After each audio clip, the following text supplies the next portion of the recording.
Hello everyone, come on my baby gorillas. Hello my baby gorillas, and I'm back from the deeps, the depths. I don't know how many guys are watching just now. Let me pop the chat. I'm okay buddy, I'm not too bad, thanks. I am just plugging away, but good to see you, or good to speak to you should I say. And let's have a wee look at this. Then we'll go to the Lotus Eaters just now. This is Martha's hometown. The guys are doing a great job down there. Like New studio. So join up for the Lotus Eaters. Carl's a great guy. Of course, in regard to the Israel-Palestine conflict that is going on. I don't have a particular side in this conflict because why would you pick sides with people in the Middle East? Well, I know people in the Middle East and I've got friends who are Jewish and Palestinian, so I've got friendships with individuals, and I regardless of what the papers say, don't discriminate. Some of my closest friends have been a variety of different ethnicities, not races, ethnicities, and this new woke racism that's coming out from the Democrats and getting pumped all over the place is just disgusting. All they've done is change the people they want to discriminate against. So, I slightly agree. It's not really our situation, although I think people say the British invented the Israel, but the greater extent of individuals in the UK didn't probably have a choice. A bit like what happens is that there's a small cabal of individuals and they make the decisions and we have to just endure it. It's not like it goes to a referendum and the people have a choice to say is putting the Jewish people back in Judea, which is technically where they're from, a good or bad idea. So we didn't actually have, we the average people, what we do is we just vote. It's like a pick or mix. Are we lucky to not get an idiot? And unfortunately, sometimes we get idiots, and sometimes it's not idiots, and sometimes it's a deliberate policy the individuals in the UK are not privy to. So it's not, even though it's a democracy, you elect people and then they do what they want. It's not like the whole of the UK said, is this a good or bad idea? And then we vote on it on an individual basis. Once you vote in the entity, then they don't have any real constraints to the people. They can basically do what they want. So an external cabal can control the government.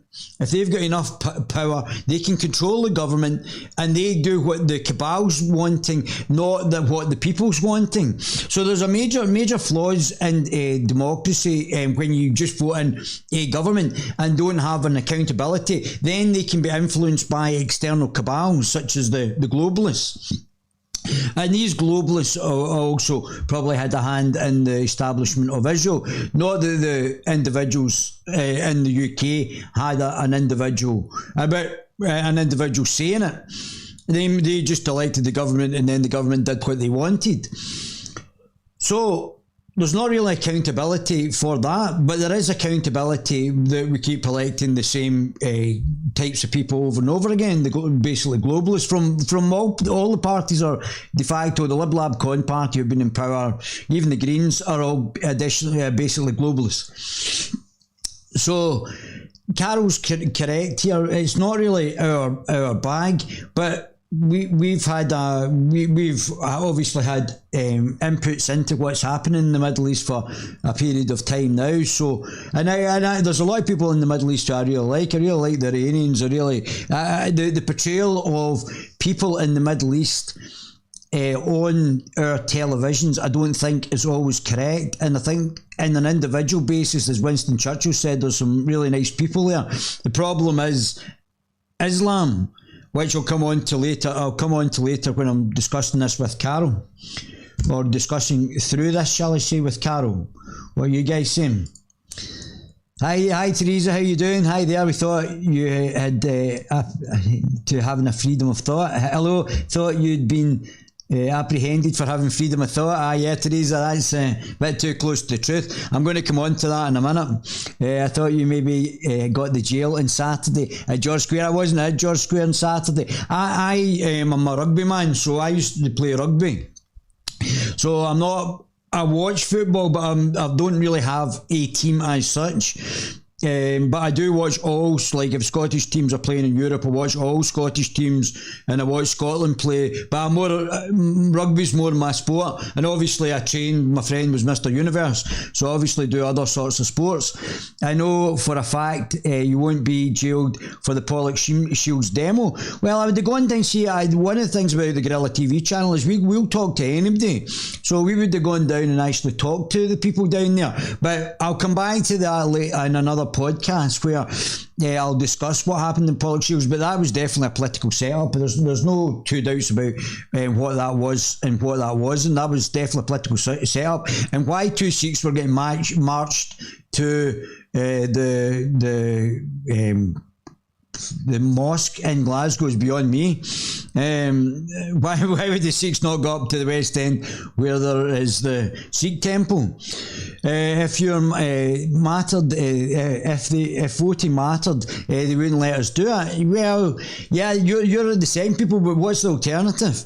And I think voting does matter, but there has to be a change in the way you change it is not vote for the traditional parties. That's how you change it.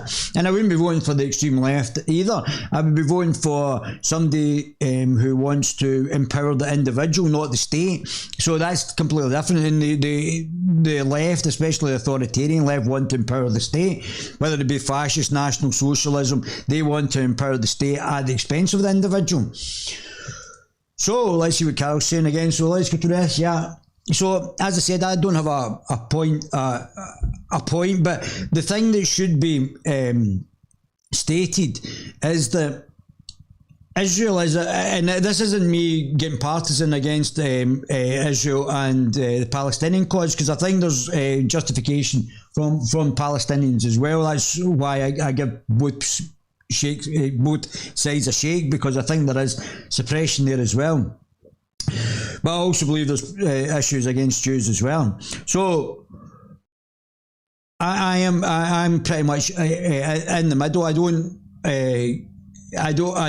not to take sides as such. However, there is issues with Israel being a democracy and Hamas being almost taking on board the political Islamist structure, which is almost fascist in its structure, which is quite interesting. The left seem to be backing the fascists, and this is why I wanted to show you this as well. So the hypocrisy of them actually don't forget, obviously I've told you I'm a libertarian liberal, but don't forget the hypocrisy about being anti-fascist yet backing a fascist regime.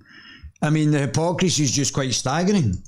Generally, but this is just something I just don't care about. I just don't care about Israel. I don't care about Palestine, and I don't not care about it. But I do understand what Carol's meaning. I think he's usually very eloquent. He's just not saying it.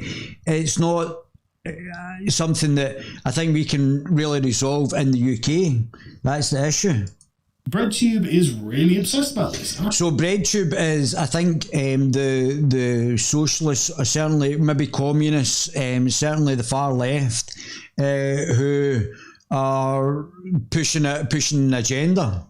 I find that really interesting, because it's not like if the Palestinians were taken out of this context, they'd be like, oh yeah, those Palestinians are such good blokes. I mean, this is Amnesty International's view on the Gaza Strip, right?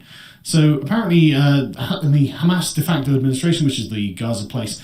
So the Gaza Strip, obviously I don't want to teach my granny to suck eggs, but just in case anybody is not understand this. So the West Bank, the Palestinian part of the West Bank, I believe, is under a different jurisdiction, but the Gaza Strip's under Hamas. The other West Bank is controlled by Hamas. No, it's Fatna or something. Fitna? It probably says here, in fact, but yeah, it's something like that. The Palestinian Authority in the West Bank and the Palestinian authorities in the West Bank and the Hamas de facto administration in Gaza Strip continues to crack down on dissent, including by stifling freedoms of expression. I don't know what this is from. Amnesty International. This is from 2021. Stifling freedoms of expression and assembly, but a bit like what Boris is wanting to do to restrict freedom of assembly, attacking journalists. Well, you saw me getting attacked the other day there, and detaining opponents, security forces in both areas. So in Scotland we're moving into an increasingly, although democratically elected, but increasingly authoritarian disposition as well. Obviously Stephen Crowder get kicked off YouTube. I've just had a warning, not a strike but a warning on YouTube, so I would suspect that they've not monetized my channel either, so I can't do super chats or do anything so that it's interactive with you guys as well. So they're obviously now clamping down. So it's now in the West now they're clamping down. If you've got any difference of opinion, you're likely to be attacked, or there is a number of different things that they'll do to destroy your income, to destroy you as an individual. That's what, and this is happening in Scotland. I'm not just talking about what's happening in America. This is happening under Nicola Sturgeon in Scotland. But it's not Hamas, and they're not a terrorist group. But Hamas is a terrorist group, and they're pretty awful. They, as they say, crack down on dissent, stifling freedoms of expression. Sounds like Nicola Sturgeon. Expression assembly, attacking journalists, detaining opponents. This is from 2020 as well. This is not. I mean, she's already jailed. I think I've not actually covered this as well. So what's his name?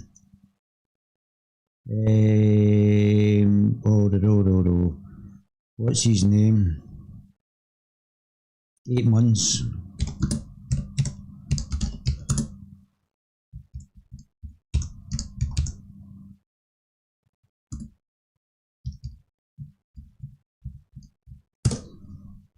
Craig Murray, that's my dyslexia kicking in. So Nicola Sturgeon has now managed to put somebody in jail. This is the people you guys have voted for in the pursuit for independence. Anger at Craig Murray's 8-month sentence. I mean, he's an older man. 8-month sentence for Alex Salmond trial reports. So we're now locking up journalists now. So if they're not attacking journalists in Scotland, they're actually locking them up. Anger at Craig Murray's 8-month sentence for Alex Salmond trial reports. Now, Mr. Murray has been a distinguished civil servant. He's done a lot of great things, but because obviously this is in the National by Greg Russell, who's a journalist. So there has been widespread anger after former diplomat and independent blogger Craig Murray was sentenced for 8 months imprisonment yesterday following his conviction for contempt of court over his reporting of the Alex Salmond trial. Murray watched, so Nicola Sturgeon is becoming increasingly authoritarian. Another reason why I'm not going to vote for an independent Scotland. Murray watched 2 days of the former First Minister's trial in March 2020 from the public gallery of the High Court in Edinburgh and wrote about it on his website. A judge later ruled that the 62-year-old was in contempt of court as his coverage led to jigsaw identification. So there's been rumours that a lot of people are connected to Nicola Sturgeon or in some way or another. So that's and this is what they're probably trying to cover up, of complainers who made allegations against Alex Salmond, who was acquitted of all charges in March last year. Global figures have rallied to support the former UK ambassador to Uzbekistan.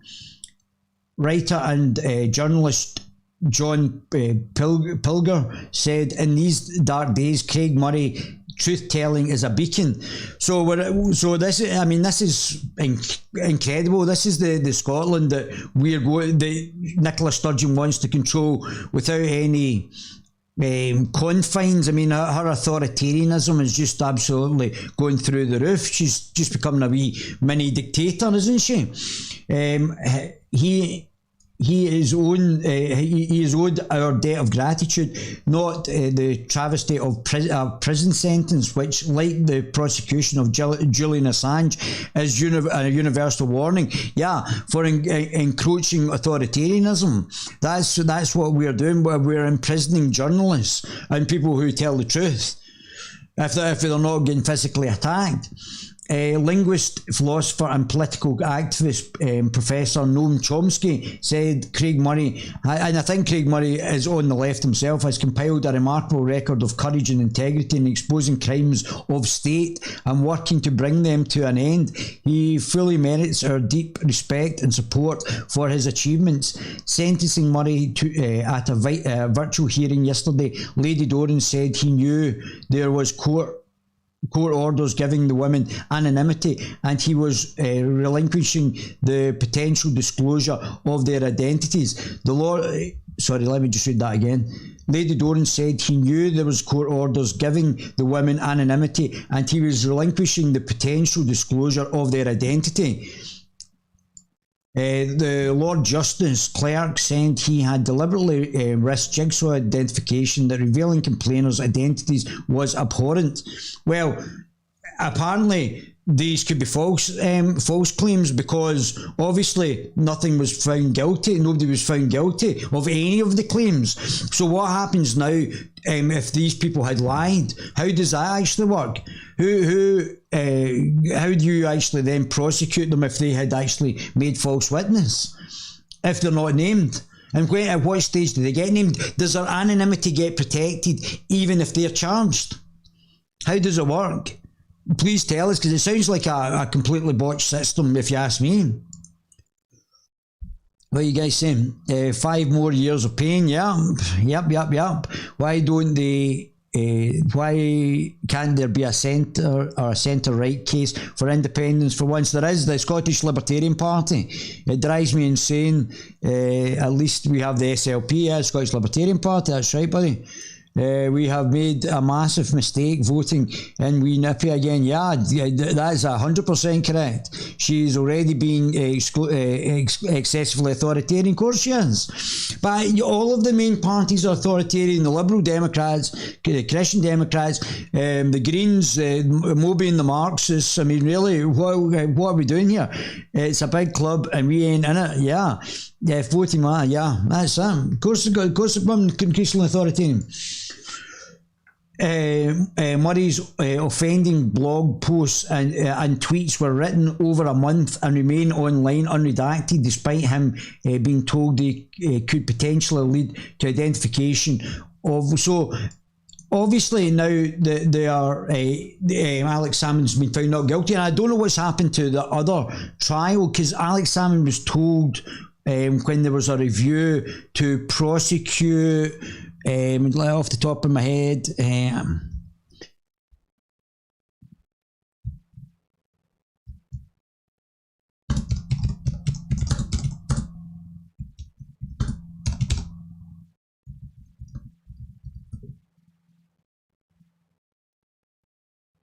so this is in the Express.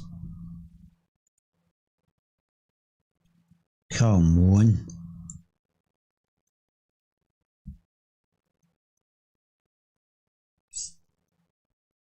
Sorry, your website. So this is in the Express, and this was written by... Doesn't tell you. Don't know if I can... Oh, there it is. Richard Percival. So Alex Salmond threatens to launch legal action to force second Scottish independence vote. Alex Salmond has claimed he will take action, bring forward Scottish independence vote after he accused his successor, Nicola Sturgeon, having failed to pursue the case for independence urgently enough. So this was on April the 7th, 2021. So obviously Alex didn't get elected, but that wasn't what I was actually going to do. This is it here, I think. Alex Salmond to take. So this is in the BBC. Alex Salmond to take Scottish Government to court again. Alex Salmond is to take fresh legal action over the conduct of the Scottish Government's top civil servant. So it's not only the top civil servant, but I would have taken, if I was Alex, individual action against the individuals who made the claims. That's what I would have done. So if they were making false allegations, he's been found innocent of all the charges. So then they would have to give up their anonymity, I would take it, because they're actually then the prosecutor is becoming the persecutor. The prosecuted is then becoming the prosecutor. I can't even say it. So the fact is that the victim is now potentially the person who is the offender, and vice versa. So that's a major issue. So I don't know what Alex's grounds would be to take the individuals. I don't want to say women, because it's just any individual who's making false allegations to court. So how does he reverse it? Because he's already been through the legislative system and been found not guilty. So if these are malicious claims, why is he not able then to charge them with perverting the course of justice? Why is the police not then investigating the people who made the claims in the first place? So is it one rule for one for another? So but what that would do would be to free up their anonymity, and we would then find out what the connection was with Nicola Sturgeon, allegedly. So that's what I would do if I was Alex as well. I don't know what the process is, but I'm sure his lawyers would know for making claims against the people that brought forward the prosecution, because then that would blow the anonymity I would take it, because they couldn't be anonymous if the claims were against them.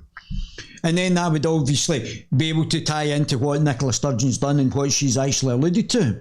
So I would, as well as doing that, I would take forward the case. I would try and open up cases against the people that had accused you, you were found not guilty of malicious or false allegations, or misleading, or perverting the course of justice, or whatever it was going to be.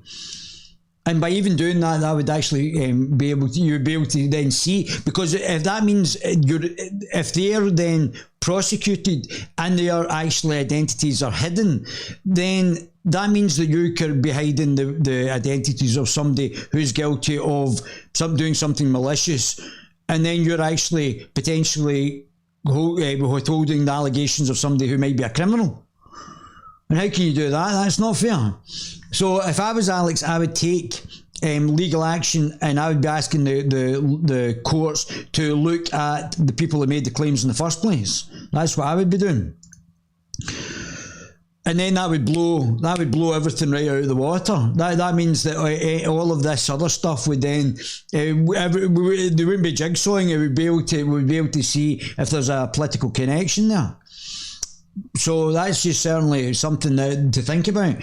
And the fresh allegations over the conduct of the Scottish Government's top civil servant. The former First Minister said Permanent Secretary Leslie Evans had failed to take responsibility for botched handling of harassment complaints against him. He said he has instructed his lawyers to bring proceedings in the Court of Session. Mr Salmons previously won a judicial review case against the government. The case forced the government to pay Mr Salmons legal fees of more than £500,000 after its investigation into complaints by two female civil servants was found to have been unlawful. While the precise basis of the latest legal bid is not clear, the BBC understands that the ex-SNP leader intends to sue the Scottish Government for an unspecified amount in damages. Mr Salmon also said he would but don't forget, there is obviously the legal system is not independent. There's not a separation. So Nicola Sturgeon's obviously been manipulating the legal system as well. First Minister Nicola Sturgeon, and she's got far too much power concentrated in her hands to actually even think about an independent Scotland. First Minister Nicola Sturgeon has said she still has confidence in Miss Evans. I bet she does. I guess if you're fitting up your former First Minister, I'm not surprised. Allegedly, as Permanent Secretary, that the government made a mistake in the course of trying to do the right thing. Miss Evans had her contract extended by the First Minister last year. It's due to expire in 2022. Well, I would suggest that's probably timing if there's going to be a legal bid brought forward. The Scottish Government said it would be inappropriate to comment on the hypothetical legal action or on any matter Mr Salmon may raise with the police. So there is a possibility of raising matters with the police. And I wonder what the police are going to do. We've seen very poor policing there, politicised policing, I would say, where a mob rule stopped the illegal deportation of people who were breaking the immigration code, and yet the Rangers were, through Celtic supporting Hamza Yusuf, were heavy-handed. The police were heavy-handed, and they were beating people up on the streets in Glasgow and George Square. So it's now obviously your politicised policing we've got now as well. So it depends on if you agree with me, Nippy. If you don't, then that's a big problem. So it's not an independent police force, it's a politicised police force. Come on. So another reason why I won't be voting for Scottish independence as well. So I would have probably been, last time I was in jail in Dubai, the vote in 2014. So I would have probably voted yes, not knowing what Nicola Sturgeon was and is politically, which is a postmodernist Marxist. So there's nothing that Nicola Sturgeon's doing or saying just now that made me wants to even vote for her, never mind vote for an independent Scotland. Which I probably would have had other things been different, but not under her racist, postmodernist Marxist regime. I'm not interested in an independent Scotland on those conditions, where if they had children, that they're going to teach them how to hate themselves, and let in Islamofascists like Hamza Yusuf and Anasawa into the Parliament, and think that that's something that I'm going to vote for, or if it's something I think's appropriate. No chance. So the Scottish Government said it would be inappropriate to comment on a hypothetical legal action or on any matter Mr Salmon may raise with the police. Yeah, well, we already know that the police are not acting independently and are acting partially, just like what's happening down in London as well. If you're not in with the powers that be want, then you're going to get cracked down on.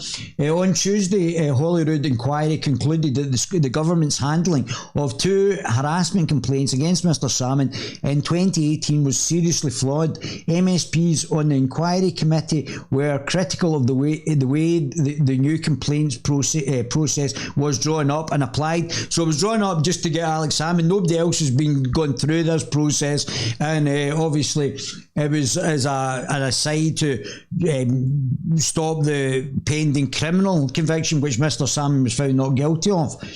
And yet Nicola Sturgeon was kept going on about it after. The judicial review proceedings brought by Mr Salmon, the report was critical of Miss Evans. Are you guys hearing me okay? Is everyone okay with this? So the DAG 5 more years of pain. We can't, why can't the connect saying right? All these MSPs are paintings they get off with everything. Yeah, it's all going to waste our money. Of course it is. Of course it is. They don't have any, they do not have any accountability. Nothing is holding them to account, not the judiciary, not the other way. We don't have an upper chamber, there's no judiciary, there's nothing to hold us, and we Nippy is basically an authoritarian, nearly totalitarian, although democratically elected. There's only 120 MSPs, so it's not, and about 80% are dough balls.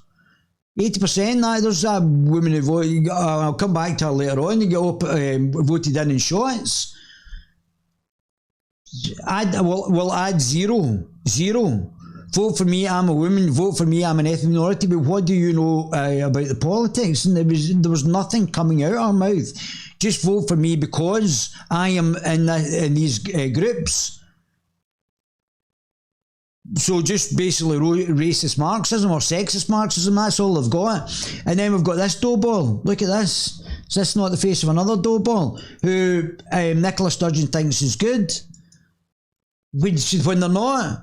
It's a bit like me going to the NBA and saying, right, I'm going to, I'm white and 5'8", a white male, and all these 6'8" African American guys, and me saying, right, it doesn't matter that I'm not as good as you. I should be here because there's not enough diversity, and I'm white and 5'8", don't be heightist, and I should be playing in this game. I understand that I am going to probably decrease the skill level. I'm going to not make this as good, but I should be represented on here, not because I'm good, not because I'm talented, but just because I'm a 5'8" white guy. And that's how we should be selecting people, based on not their ability. So I can just stroll up to the Olympics 100 metres and say, listen, there's too many African American, African Jamaican guys, too many Africans here. Can we please take a few? We want some Far Eastern people, Oriental people. We want some Native American people. We want some. So we're not basing things on ability or how good you are. We are basing them on arbitrary characteristics. And if you've got to move, and obviously Nicola Sturgeon hasn't produced any children, so obviously that's a major problem just now, the fact that people are not producing children. Can't go out on dates, never mind anything else. I mean, I heard somebody on YouTube saying 95% of women are attracted to 5% of men, which is more than the 80% of women are attracted to 20% of men. Which is quite a staggering, that in itself. And you can understand from a biological point of view why that is. That you would want, but I mean, how you would rate that individual is then again another issue. So I mean, there is a number of factors there that we're not reproducing, and I don't know how difficult it is to be in a stable relationship. We already know that the postmodernist Marxists want to destroy stable relationships. They want to affect the nuclear family. We already know this. They're on the record for saying it, and they've written it down. It's not just made up. It's not pie in the sky. They want to deliberately affect your interactions with other people, with your relationships. They want to show other relationships that could be detrimental to you having a nuclear family and the stability that would bring. I mean, it's staggering. So, well, staggering anyway. So, MSPs on the inquiry committee were critical of the way the new complaints process was drawing up and applied, and of the government's conduct defending the judicial review proceedings brought by Mr. Salmon. The report was critical of Miss Evans, saying there had been an individual feeling on her part over the over the judicial review that she should have known that the multiple roles she played, obviously being able to coordinate, I would say, more than anything else, played in the process, represented a significant organisational risk.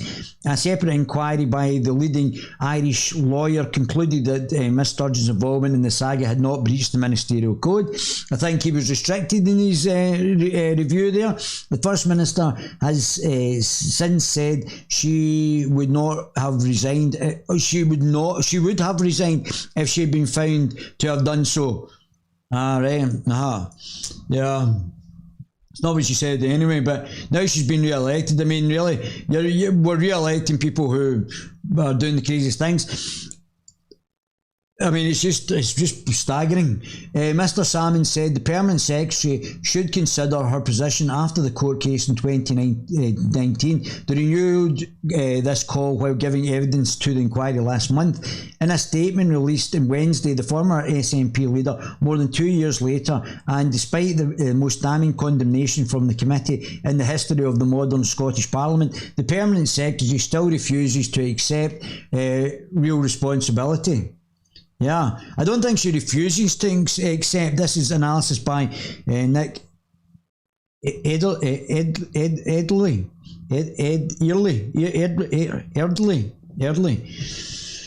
He said he had taken legal advice and would shortly be instructing my lawyers, this is Alex Salmond, to bring proceedings in the High Court arising as a direct result of the conduct or misconduct of the Permanent Secretary.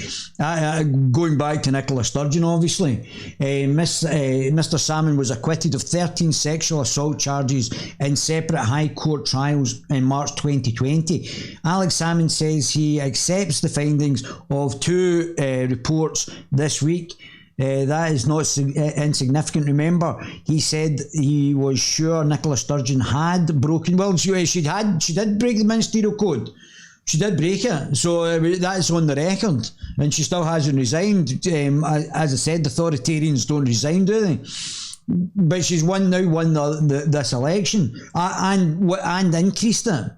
1 million Scottish votes, or 1 million Scottish voters voted for her in the second vote, and they only got 2 nationalist MSPs. If that million had voted for another nationalist party who wanted Scottish independence, they would have got many more nationalists in the Scottish Parliament. But because they voted for Wee Nippy, they only got 2 more. So, and it's highly unlikely now the way that the structure is actually made in the Scottish Parliament that they could actually even get 65 MSPs. Very, very difficult to actually get them. So the million people would have been better for the second vote voting for somebody else, which I already said before. So they only got two MSPs for Nicola saying, oh, vote for me in the second vote. Useless. But now I've actually looked at it and seen everything that they're offering me. I'm certainly not voting for Scottish independence. As I said, if I'd been here in 2014, I probably would have. But knowing what I know now of Nicola Sturgeon being a globalist, being a racist, Marxist, she's a self-loathing racist Marxist who hates men. I think she hates the indigenous population, who wants to bring in critical race theory to make your children hate themselves. I mean, and to basically do the replacement population here, so that people who are illegally here are then, the mob is then able to dictate dictate policy. But that would not have happened without Humza Useless, Wee Nippy, and I think some guy from the Labour Party. That was constructed for the cameras, and that what's his name, whoever that lawyer was as well. All of that was constructed, and that was politically done.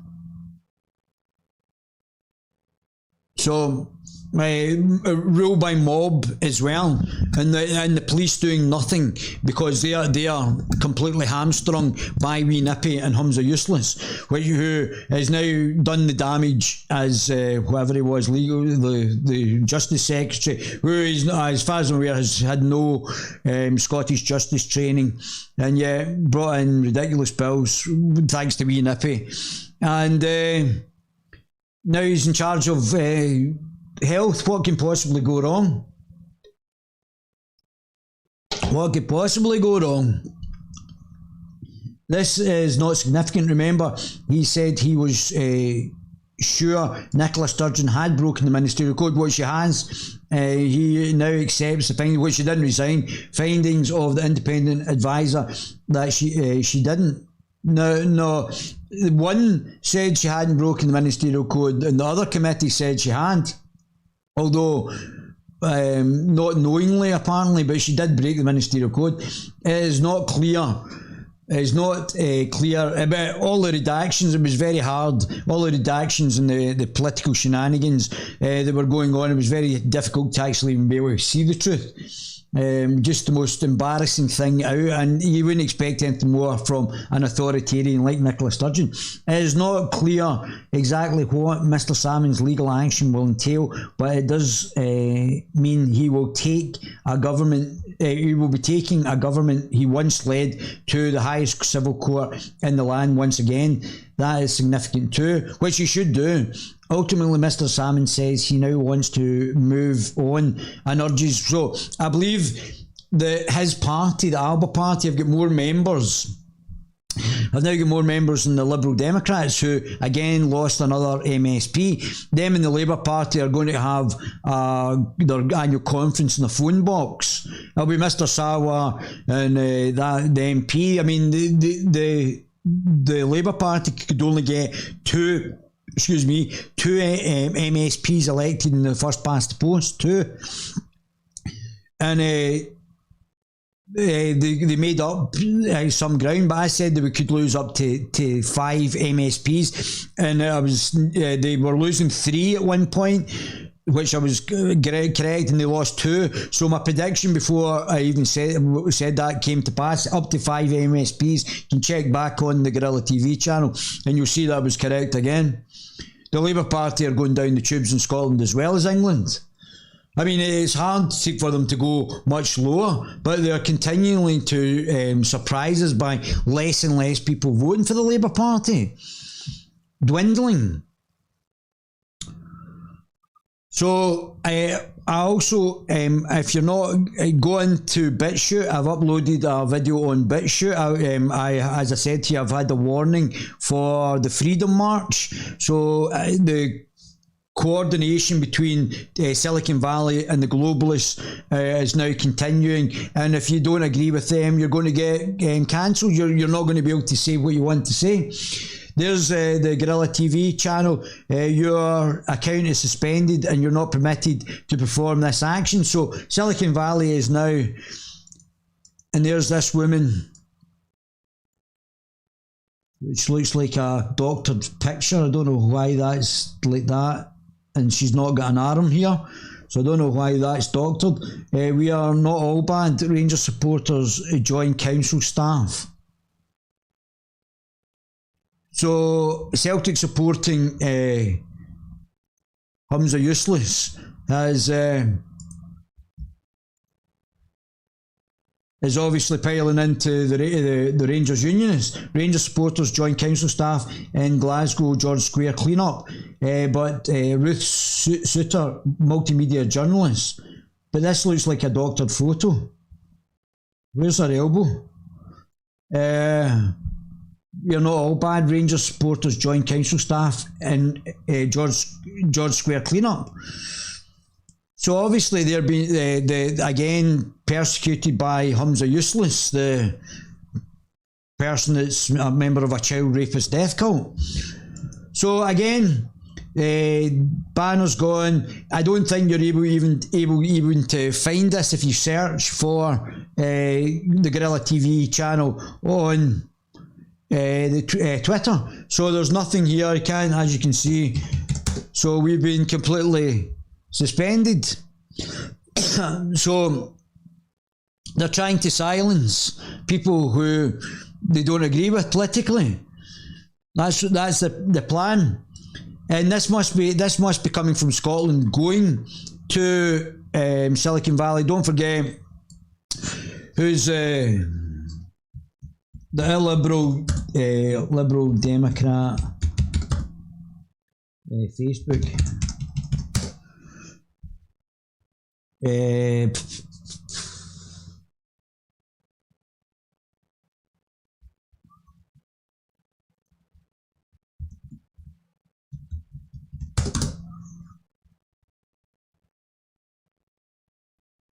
So who is it?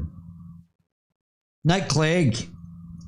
So Nick Clegg, the globalist, is working. Nick Clegg.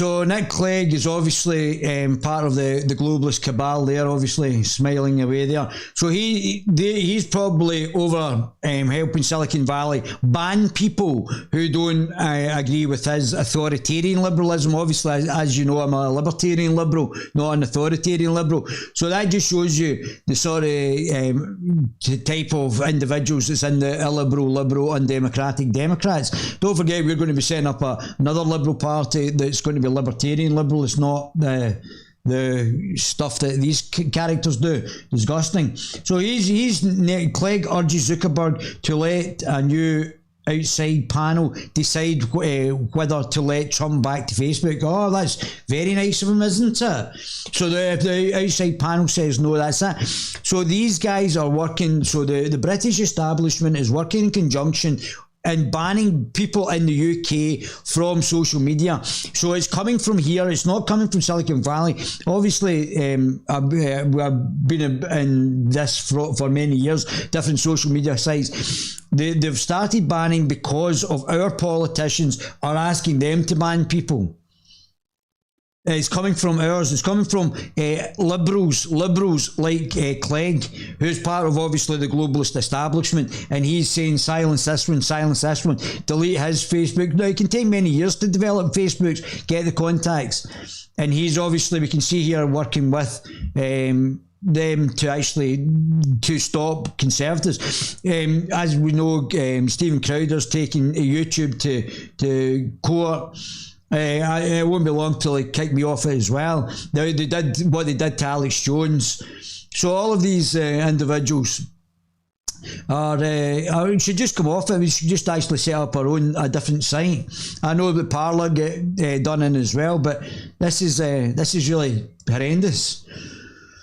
So we're now sticking, and they want me to vote to get these pricks in power. Murray's offending blog post and tweet were written over a month and remain online unredacted, despite him being told they could potentially lead to the identification of women who made complaints about salmon. Lady Doran appears from the posts and articles that he was in fact relishing the task he set himself, which was essentially to allow the identities of complainers. So as I said, there's obviously been a link there. Complainers to be discerned, which he thought was in the public interest in a way which did not attract sanction. These actions created a real risk that complainers may be reluctant to come forward. I don't think you if you're making cases, you should be, especially sex cases, because sexual cases can be easily manipulated because there's one word against another. We should bring in polygraph tests for all cases, both the prosecuted and the prosecutor. And if people are bringing forward false allegations, they need to go to jail for a long time. These actions, liars should go to jail. Their actions can destroy people's lives. These actions created a real risk that complainers may be reluctant to come forward. Well, it could be a liar, so that complainer may be telling lies and they should be going to jail forward in future cases, particularly where the cases may be high profile or likely to attract significant publicity. The actions strike at the heart of fair administration of justice. It's not fair if you're getting your name covered up, and this could be coordinated. It's not just like my word against yours, and it could be just looking at things from a different point of view. This could have been coordinated by the most powerful person in Scotland, allegedly. So we don't know this, and because it's covered up, because these things, it's not fair. It's not fair. So, notwithstanding the previous character of the respondent and his health issues, we do not think we can dispose of this case other than by way of a sentence of imprisonment. Murray was initially given 48 hours to hand himself into the police station, but after challenge by his lawyer Roddy Dunlop, this was extended to 3 weeks to allow him to appeal against the sentence. Although Murray must surrender his passport. Dunlop said sending Murray to prison would be harsh to the point of being disproportionate, and urged judges to deal with the case by way of fine. Yeah, but that's what wee Nippy wants to do. Allowing the findings of contempt has been ruled by this court to be justified. The question is whether, given all circumstances, that justification extends yet further to countenancing. Sorry, I've just lost it there. God damn it.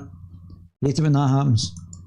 Countenancing imprisonment to take. See, that just shows you, I think, the correction there between the politicians and the judiciary is just too strong. Taking a retired diplomat with an exemplary background away from his wife, his 11-year-old son and his baby, said Dunlop, for what purpose? Yeah, to protect wee Nippy. The response might well be poor encouragement, les autres, French for to discourage others, yeah, to discourage others standing up against wee Nippy, the alleged lesbian, and as if that is the purpose, job done. Mr. Murray's blog is inevitably hamstrung by the ruling itself. The decision is and has been widely publicised. If anyone out there thinks that playing with fire in the field of jigsaw identification is a zero-sum game, their views have been disabused. Well, it'd be funny with Lady Doran, how that nobody was actually brought forward, I think, from the raping of children who were in care homes by fake asylum seekers. Nobody, I don't think, was brought forward then. You seem to have a greater problem about this than you do about children being abused by the ruling this court had already made. Kenny McCaskill above, former Justice Secretary, is also a lawyer and said, this is a sad day for Scottish justice. Yeah. Nicola Sturgeon is a sad day for this country. And why I won't be voting yes in a referendum. Yeah, sad, and just a sad bunch. I mean, they're really bad politicians in the SNP. The idea that all problems emanate from Westminster is absurd, yeah. There are deep-rooted structural, historical inequalities that scar Scotland. They require change, and that cannot await independence, especially when those structures are already devolved. Exactly, we've already got the power to do that. People in the East End of Glasgow sitting in poverty and not getting any opportunities. All throughout Glasgow, among all throughout Scotland, and the SNP could be doing more. Among the tsunami of support shown online for Murray was a tweet from James Kelly, which read, "I'm shocked to the core at this. The Scottish Justice Secretary is discrediting itself before our eyes." Exactly. I don't know who James Kelly is, but he's completely correct. Even those who tried to justify the conviction must acknowledge there needs to be proportionality in sentences. Yeah, they don't care about proportionality. Wee Nippy's used to be fascist. That's what she does. She's not interested in proportionality. Don't be stupid. Where was the other thing I saw? Wee Nippy. Oh, look at wee Nippy. She's had a wee change in her team, announced junior ministers as she completed her reshuffle. So, as I said, this I don't think that she's going to even bring forward. So, Boris Johnson, Brexit deal with Australia will force Scots farmers off their land. No, that was what he said. But what it does is opens up markets for Scottish beef down under as well. Nicola Sturgeon announces junior blah, blah, blah. That's all well and done. I've done all that. Oh, is that... I think I was wanting to look at that. So, Alex Salmon says he accepts the findings of the two reports this week. This is not insignificant. Remember, he said Nicola Sturgeon had broken the ministerial code, which she has. I don't think I want to read anything. What you guys saying? Hi David, hi Marion, how are you? Where is Peter Morell? Rumble lad post here there. Yeah, I'm struggling to find out how to do it in Rumble. Don't forget, we're going to have our own platform very soon as well. There's big changes coming up over the next couple of months, so don't forget to subscribe through the Guerilla TV channel as the actual. Yeah, you can subscribe just now, but there'll be changes anyway made to the Guerilla TV channel as a website, so guerillatvchannel.com, and you'll be able to subscribe directly through there. Hi Bernadette, how you doing, pal?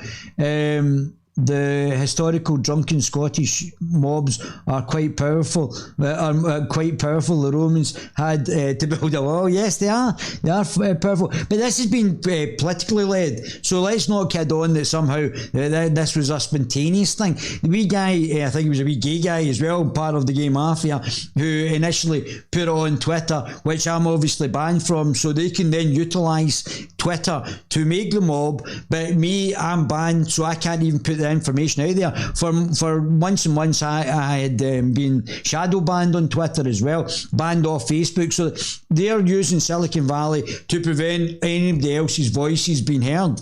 So that's why it's important you subscribe on the Guerilla TV channel, and we'll soon have our own. We won't have to go through any other websites to actually do it, whether it be Rumble. I don't know who owns Rumble, but I'm sick of going on other people's websites only to be barred. So, I mean, if other people come onto my website, I'm not going to bar them, whether they be left, right or centre. So, and I'm not going to restrict them. So we'll be using using my own websites soon. So I won't be using other people's as much. I may do deals with other people's websites, but we'll see how it actually pans out. But I won't be investing time in other people's, and me putting my content in other people's websites. YouTube is still not monetized the Guerilla TV channel for months. So they've not monetized it at all. They've not given any money for any of the things that we're actually doing here. They've not given us the super chats. I mean, it's all been deliberately done. It's not the fact that we don't know that they're all doing this over in Silicon Valley. This is coordinated between ourselves. So the globalists worldwide are doing this collectively, while our voices are being suppressed.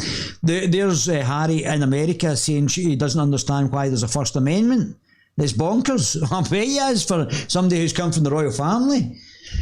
There's a big problem with this, what's happening in America with Harry, because the royal family are meant to be politically neutral in the UK, but it's 10 times worse that a member of the royal family is not being politically neutral in a country of our allies. So there's been talk about the removal of titles from Harry and Meghan, which would allow them the ability to then make political statements without embarrassing the country. But by having royals in the actual royals in America, and I would take it that would also have to lead to the children not being allowed to be put forward as potential kings or replacements in line. That if they're going to make political statements, remember this is a political channel. I'm not here to gossip about the royal family. This is about politics. That they should not be allowed to be making political statements in America and be part of the royal family. And I know that there are things afoot. There's been many commentators, and I haven't commentated on the royal family because it's not political, or well, it is political, but it's not politically hasn't had political effect. But now we have to talk about the royal family with what's happening with Harry and Meghan, because if they're making political statements, then they can represent the royal family. They would have to be Harry and Meghan without any titles, because it's embarrassing. It's not just embarrassing, it's embarrassing for the country, and it's allowing other things to happen. So that's a big issue. Mr. Salmon also said he would make a complaint to the police about how the story was initial allegations against him appeared in the Daily Record. Newspapers in August 2018, a previous Information Commissioner Office ICO investigation into the leak found no hard evidence that it came from the government. but it said it had some sympathy to the view that it had. Yes, the inquiry. They sort of half investigate things, I think, when it doesn't suit them as well. The inquiry was told that the ICO was the appropriate agency to investigate such matters and would have reported any issues to the Crown Office if they had been found. The Crown Office, which wee nippy controls. Oh my God. The Scottish Government spokesman said, for the avoidance of doubt, the Scottish Government is clear that both the Information Commissioner's Office investigations and the internal leak inquiry found no evidence to support Mr Salmon's claims that there was any leak from the Scottish Government about the complaints he made against him. Yeah, I'm sure there wasn't. So this is back to what we were actually talking about just now. And the SNP have not... if the SNP were to get the referendum, they have not won my vote for yes. They haven't. I've actually gone from probably a yes supporter to now no, which is quite incredible. And the sort of direction that the so-called Scottish National Party, who appear to be just a bunch of Marxists, just a bunch of anti-white racist Marxists this time. So, I mean, unlike the National Socialists, who are anti-Semitic racist socialists, or the fascists, who are, well, in fact, there was Jews in the fascist party. But I don't actually think they were... And I don't want to say this categorically, but I don't actually think they had nationalistic overtones, not ethnic, as far as I'm aware. If you want to class ethnic, I think they were not ethno-nationalists, but they were just actually more nationalist, but authoritarian, just the same as Nicola Sturgeon, though. Well, except democratically elected authoritarians. Scots split on SNP mandate for referendum, with independence top priority for just 1 in 11. Scots are equally split down constitutional lines as to whether the SNP has a mandate for a second referendum, as voters indicate the preference for a 2022 vote on the issue, as exclusive polls have suggested.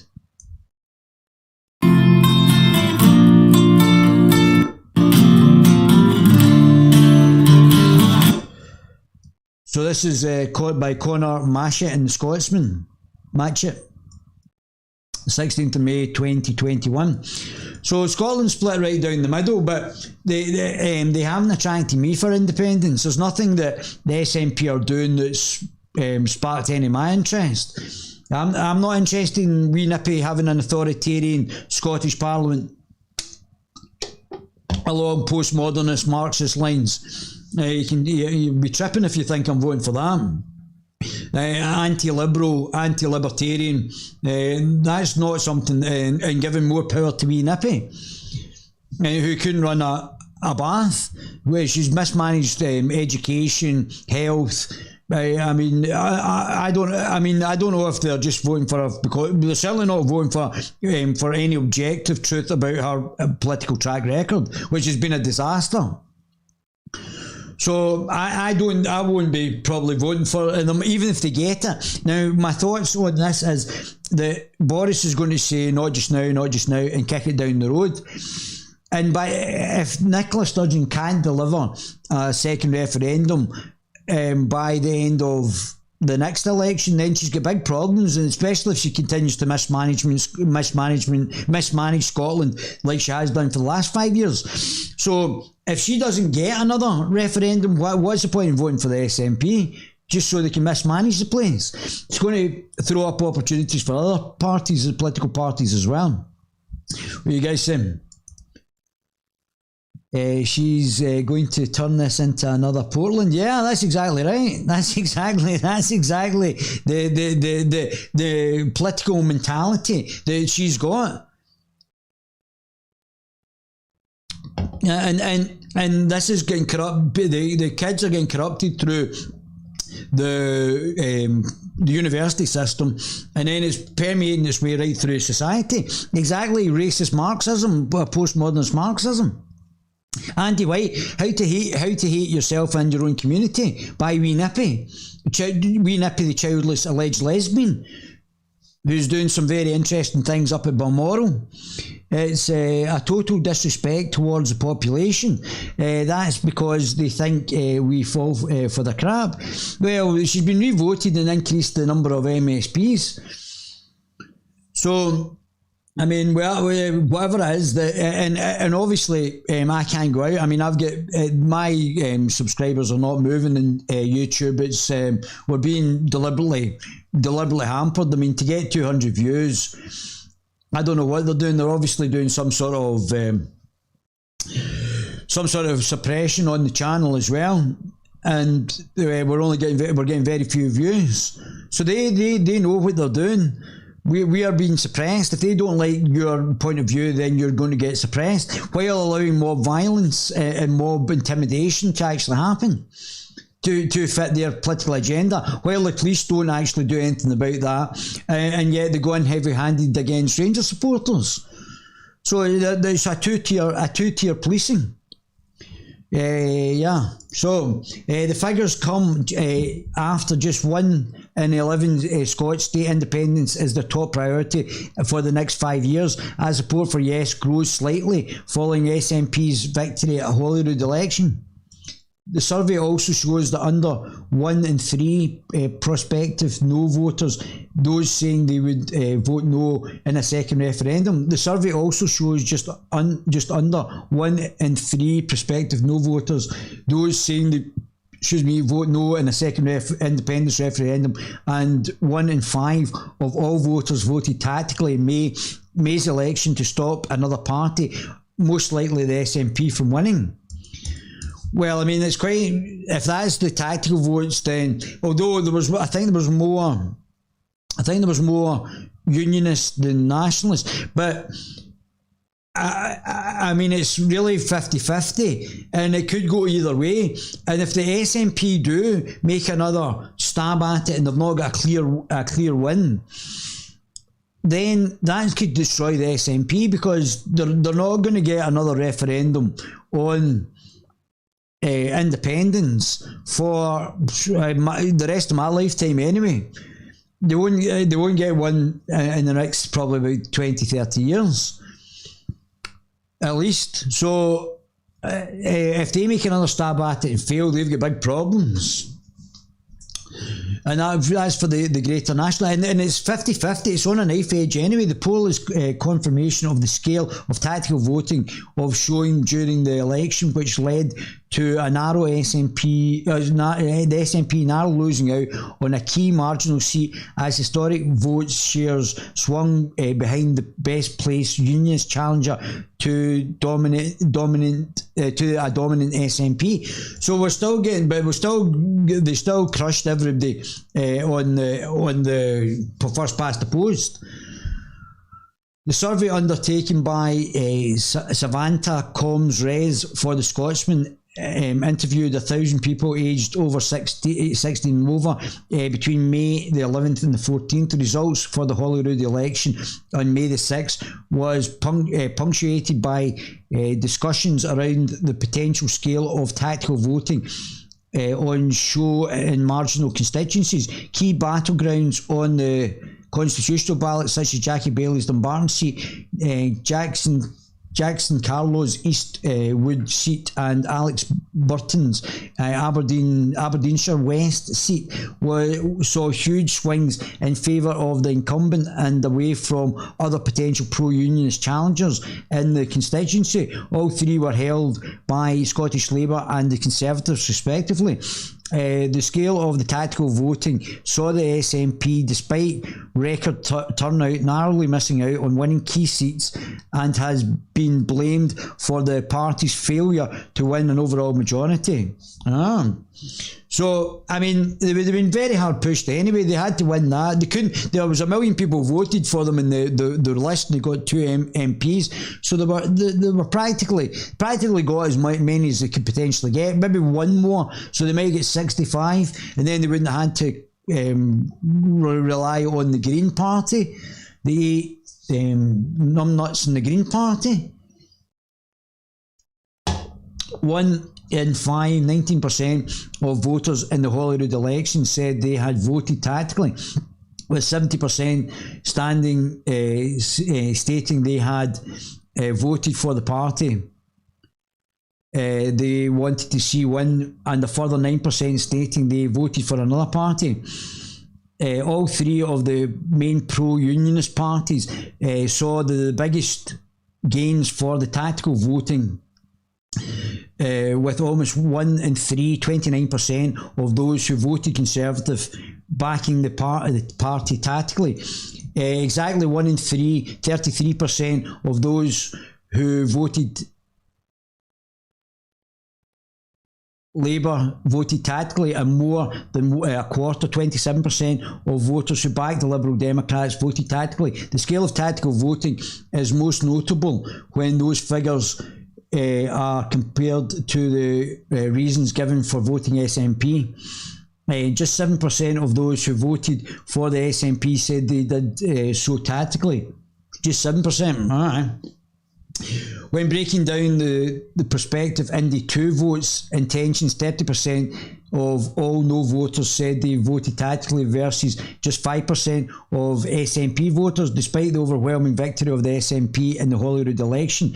And obviously the Conservatives held their 30 seats, so they didn't go up or down. Support for independence has barely changed, with 43% saying they would back yes and 47% stating they would back no. So we're still on to a loser for the SNP, and that's 4%, so it's just about, well, no, it's probably about the same. I think it was 10%, so it's down significantly, with 8% of Scots undecided on the issue. So I would have been a yes voter. I would have been probably a yes voter, and now I'm definitely going to vote no, because of how far left the SNP are, and the type of Scotland they're looking at is not of any interest to me, and getting dictated to by 20 unelected commissioners in the EU, rejoining the EU when it's collapsing. I mean, a stupid decision, political decision after stupid political decision that the SNP are doing to reintroduce, to basically have de facto open immigration policy. If people are not being deported if they're overstairs, so they are de facto wanting open immigration, which I don't agree with either. So there's, and then they want to bring in critical race theory in schools, which is Marxist propaganda, racist against white people. This time, racist propaganda to make people hate themselves, while we're having an open immigration policy and not even taking care of actual children who are being abused, as I pointed out to Mr. Sarwar. So there's not to basically start to use this to replace the Scots in Scotland. There's nothing. There's nothing there. They can't get grants to build businesses. I've not received a penny on that ever. I've never received a penny, both from the public or private sector, to build a business. Applied multiple times, even set up charities. Not one penny has been received by any business that I've ever set up. So they can't. They're that incompetent. They're that. So I won't be voting for them. I definitely won't be voting for a yes. So it'll be a no for me. I don't know how you guys feel. What's your thoughts on it? That's what she said. What is the initiative she's running that are to be in line with those of the EU? What are they? Well, if it's not more blah blah blah rhetoric, blah blah. Yeah, well, she's also bringing in legislation from the United Nations, which I don't know why. I don't know who elected in the United Nations. So why are we getting our legislation dictated to, our laws dictated to? So they want to bring in wholesale laws from the UN, a non-elected government, an international quango, just like she wants to do, get us led by the EU, to dictate legislation where there's no accountability. And that because Wee Nippy is a globalist shill. She's a globalist shill sellout. She's not a nationalist. She's already stated she's not a nationalist because she is a globalist. And anybody that disagrees with the Wee Nippy is getting canned. If not put in jail, something's happened to them. That shows you what she's doing. Promising the NHS a rise of 4% too. Let's see if she honours that along with the other promises. She's not going to honour them. Just lies, just more lies. She couldn't lie straight in her bed. Another reason why I'm not going to be voting for her.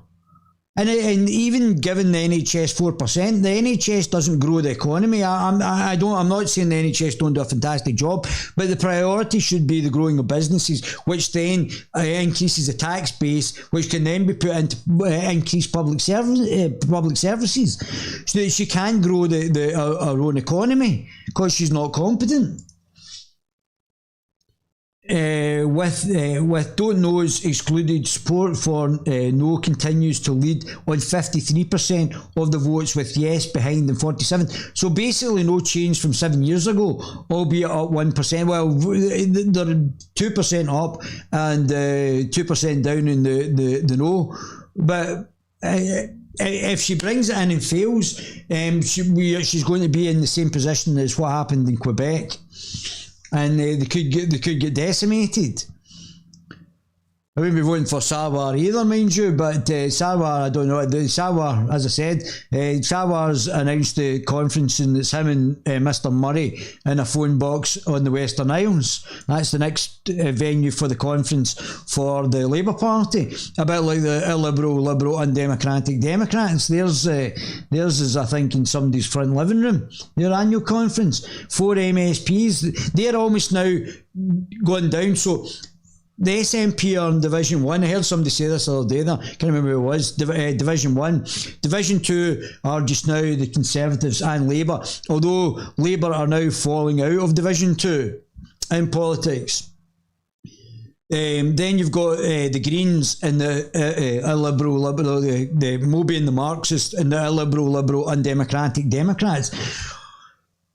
The Greens are going up and about and looking to overtake the Labour Party. So the Labour Party and the Greens, so Labour Party is starting to go down to Division 3 and the Greens are starting to overtake into Division 2 along with the Tories.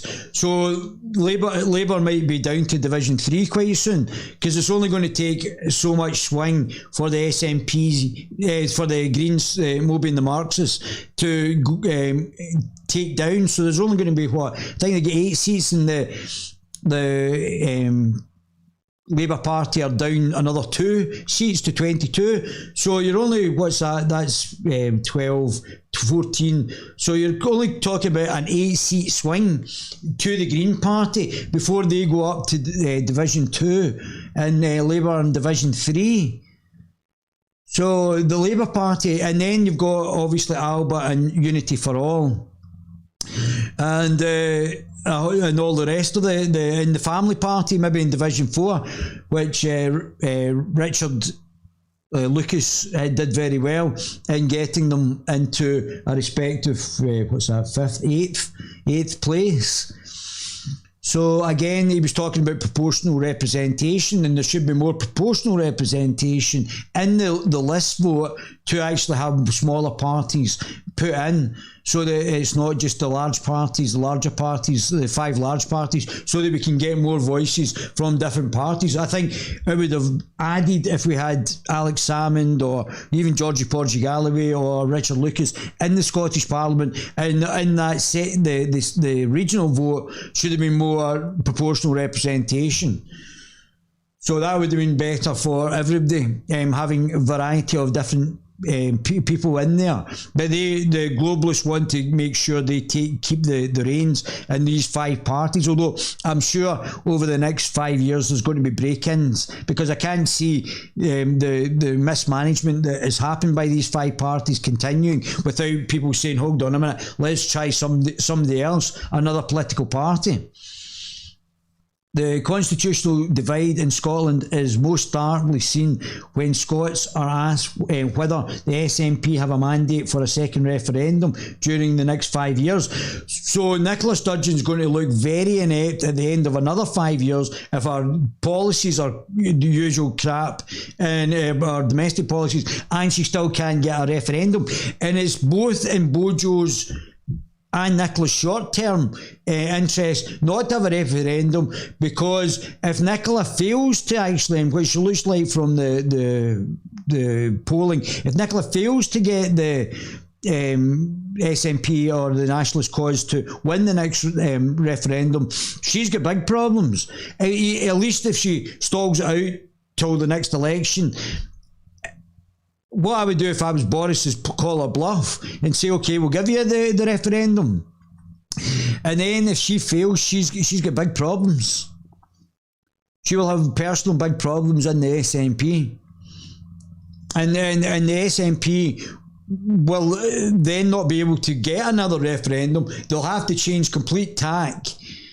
The only way you could probably get a referendum is if there was another political party like Alex Salmond's party or the Scottish Libertarian Party, who didn't say they would wait for a generation. So everybody from the SNP would have to jump to the Scottish Libertarian Party. And then they might be able to get a third referendum, but they would have to go to an alternative party rather than the SNP. So it's advocating for independence. Or what I've got a plan anyway, so don't worry about that. I've got something I'm thinking about as well that will benefit both the Nationalists and the Unionists. So overall, 40% of Scots believe the SNP do have a mandate for an independent Ref 2, while exactly the same number of Scots, 40%, believe the party does not have a mandate. So by upsetting the Rangers fans, it's not really endearing you to them, is it? Having Humza Yousaf's a known Celtic supporter start to chastise the Rangers fans, I don't think it endears you to anybody, does it? It's not going to increase from the Unionists' provision that you're chastising Rangers fans, isn't it? While having an open door immigration policy, while actually trying to bring in anti-white critical race theory, racist Marxism through your teacher training and through the colleges and universities. Oh, come on. A further 19% of Scots said they did not know. Some Unionist politicians suggest the fact that the SNP failed to win an overall majority at the election in May the 6th means Boris Johnson can safely ignore any request for an Indie Ref 2. I wouldn't do that. If I was Bojo, I would actually give them an Indie Ref 2. And that could well be something that a cross that the Nationalists may die on, especially under Nicola Sturgeon. So I would be thinking if I was Bojo, whether I was one to give them a second Indie Ref 2, because under the current polling, and if they lose, then they've got big problems. Then the focus will be on their domestic issues. While many pro-independence politicians point to overall pro-independence majority in Holyrood, courtesy of the SNP and the Scottish Greens, unsurprisingly answers to the questions of mandates are split down party lines, with 87% of Scottish Conservative voters, 60% of Labour voters and 70% of Liberal Democrat voters stating they believe the SNP does not have a mandate, with 13% of SNP voters agreeing. However, more than 1 in 5, 22% of Scottish Labour voters and almost 1 in 3, 30% of Liberal Democrat voters believe there is a mandate. 71% of SNP voters and 8% of Conservative voters agree. More than 1 in 10, 11% prospective no voters also think the SNP has a mandate, with 8% of yes voters believing one does not exist. Scots were also asked to pick from a list of years between now and 2026 for which a second referendum should take place. The most popular opinion, with almost half of Conservative voters choosing this option, and chosen by more than a quarter, 27% of Scots, was for there never to be another vote. So a quarter of Scots, 27% of Scots don't want to vote ever again. However, the most popular choice otherwise was 2022, chosen by 70% of Scots, followed by 2023, 12% of Scots. More than half of SNP voters, 52%, picked either 2022 or 2023, with 2022 marginally favoured by Nicola Sturgeon's core vote. Further 16% believe the referendum should take place on 2026 or later, with 6% of Scots believing it should take place later this year. The 2024 was chosen by 5% and 2025 chosen by 7%.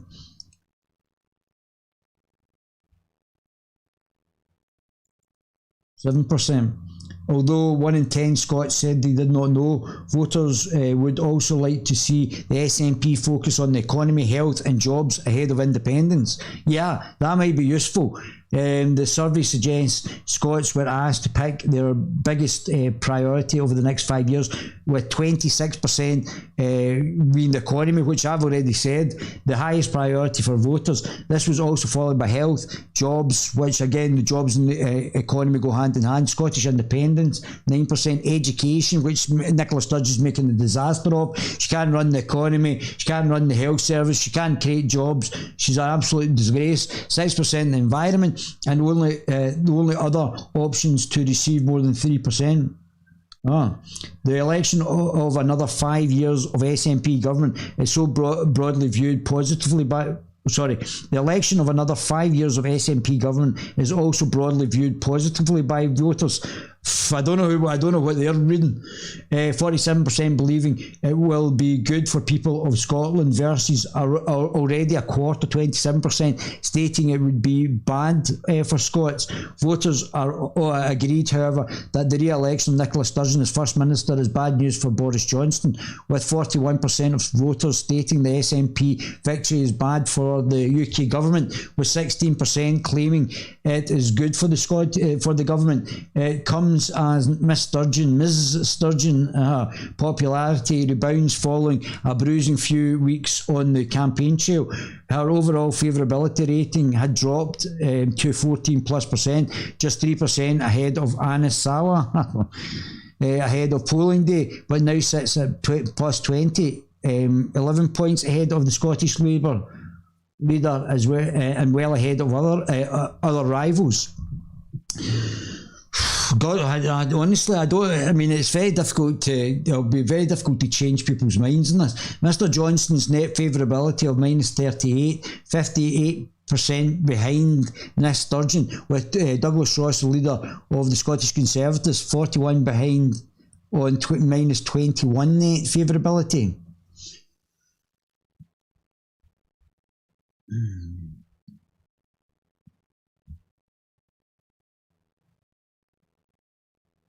Yeah, there you go. I'm going to come back to this later on. I'm just going to read this later. Why Nicola Sturgeon hums a useless, has put mob rule and insurrection before upholding the law. Brian Monteith. And that, I know, and it's absolutely disgusting. Another reason why I won't be voting for this for independence, that she thinks that this is acceptable. And wee nippy. This is what the Islamists do as well, mob rule as well, the mob people. I think we should have a wee look at this, because this was absolutely disgusting.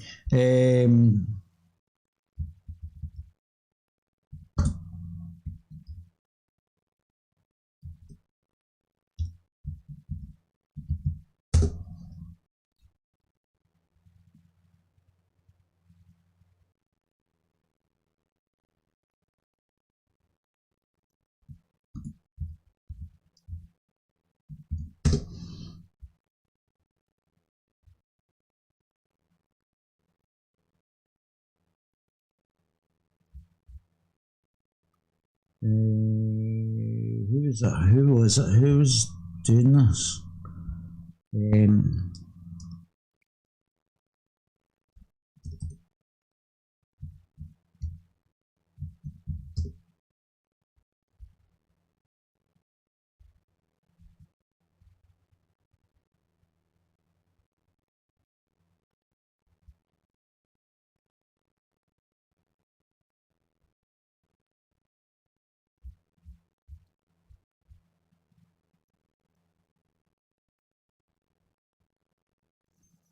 Who got it, guys?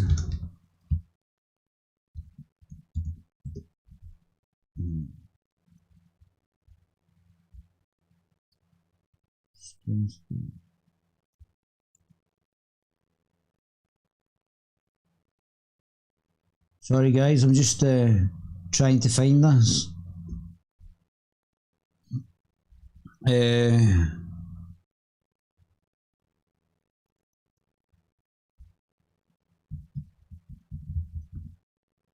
I don't know if you've seen it.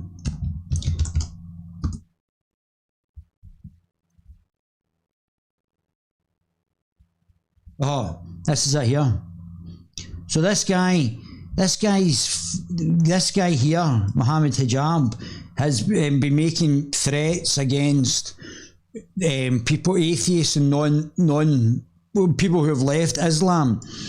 And this guy here has been saying that they would bring in capital punishment for people who left Islam in the UK if they ever came to power. So this guy, I think, has been alleged to have incited violence. He was already inciting violence, making disgusting things, to talking about urinating on people's wives and doing all sorts of disgusting things with people's wives, who had David Wood, who's a Islamic skeptic and the apostate prophet as well. So apparently this fella here, this is another Muslim guy, and apparently that they've actually gone through this fella. So I've always wanted to do a quick expose on this guy, on this Abu Layth character, who I don't know why he doesn't have the courage, and I've said this before, he doesn't have the courage to admit his stance. Like, with all due respect, there's lots of ex-Muslims out there that just explain to the world that, okay, I'm an ex-Muslim now. Others, like Majid Nawaz and others, they, for some reason, cling on to the Muslim label, whereas for all intents and purposes, what they believe is nothing to do with the religion of Islam. In fact, it's more in line with other belief systems or ideologies. So why doesn't he have the courage to just come out and say where he stands on the issues, whether he actually believes in the things in the Quran and Sunnah as truth, as objective truth? If you look at what this man actually says, and I'm going to put a clip right now just to show you what I'm talking about, him talking with a guy called Dr. Hashimi, who's a medical doctor, not necessarily a professor in any kind of Islamic-related field. They're talking about their approach to the Quran, and they candidly talk about the stories there as mythological. And so really kind of iterating what the Quran refers to as the disbelievers saying, that they say it's nothing but asatirul awwaleen, the legends of the ancient. And they are nonchalantly mentioning this and thinking that they have a claim to Islam thereafter. That you can say that these stories and these histories... So, I'm not going to get into the things, but... So I've always wanted to do... This was the... So I've always wanted to do a quick expose on this guy, on this Abu Layth character, who, I don't know... Abu Layth. This is the fella here. So this guy's another Muslim. And, I mean, I was absolutely gobsmacked. This is my friend here, Harris Sultan. He's a great guy. Hi guys, this is Harris Sultan. I just woke up to a shocking development. It's shocking, but it's not really surprising, because I understand, and people like me understand, that the crowd, this mob or this oversized cult. So this is what Nicola Sturgeon's doing. Nicola Sturgeon's using the mob rule now in Scotland. If she's not corrupting the judiciary, she's using mob rule. We're dealing with is following an ideology that is cruel and violent at its core. Whether you are a Muslim or an ex-Muslim, you're an atheist or a theist from any other denomination, if you don't agree with their worldview, with the worldview of the extremists or fundamentalists, even you can be a target of their violence. You obviously know which group of people I'm talking about. A few hours ago, a known Islamic theologian, Mufti Abu Layth, who's based in Birmingham, his house was attacked by a group of terrorists. Now, why Mohammed Hijab and his pal have not been arrested for inciting violence just shows you how bad our political system has got and how submissive the Conservative Party has been. I think the Home Secretary was up at Rotherham. I think they've elected a Conservative who has been talking about the Muslim child rape gangs up there. So Harris Alton is an ex-Muslim, lovely fella. Seems like he's a liberal as well. And he's talking about somebody in the UK inciting mobs to go and attack other Muslims, never mind other people. And this guy, Mohammed Hijab, seems to be inciting violence all over the place. Justify that term, who were waving the flags of Palestine. They were led to believe that Mufti Abu Layth was anti-Palestine and he was pro-Israel, which could not be further from the truth. They barged into his house, they smashed all the windows, and they went in calling him out. I think he was... And this is happening in the UK. So this is happening in the UK.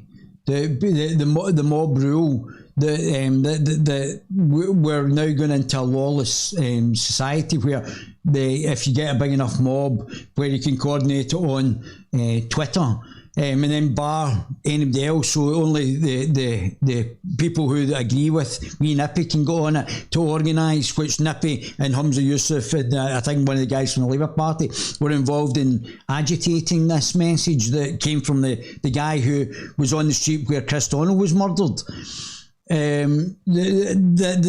This is, I mean, really, honestly. He wasn't at his house at that time, and his house was only occupied by his wife and his young daughter, probably 7 or 8 years old. Now, imagine actually going through somebody's house where there's children in it, smashing all the windows and kicking in the door, and the British police are doing nothing, next to nothing.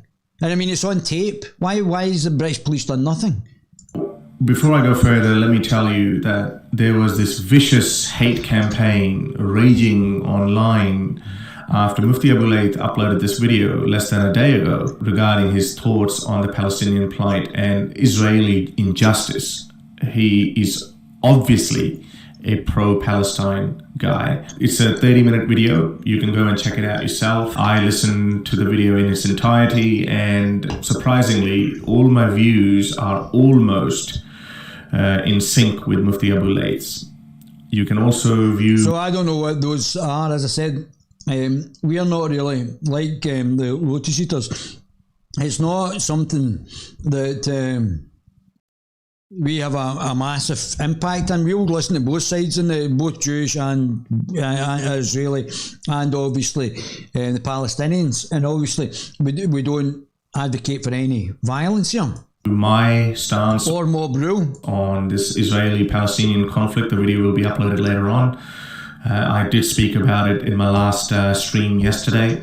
There is no doubt that Palestinians are suffering. There is no doubt that Israel's disproportionate response in which Palestinian women and children are killed is horrible, and no sane person would not condemn it. That's just an absolute fact, and the UN recognizes it, and the whole world community recognizes that. I'm not going to talk about the Israeli-Palestinian conflict in detail. As I said, I've already spoken about it, and you can check out the video later on my channel. But what we're going to discuss here is this mentality that if you don't agree with us, or if you don't chant the slogans that we approve of, you're not safe. We can get in your house, we can terrorize your family, and we can even hurt you. Who knows what they would have done if Mufti Abu Layth was at home. So have a look at this video so you understand what's actually happening. Dirty dog Abu Layth, who disrespect our brothers and sisters of Palestine. Yeah. This is Mufti Abu So Layth's there's a woman and a child in this house. house. And they're throwing rocks through the windows, calling him out, cursing him.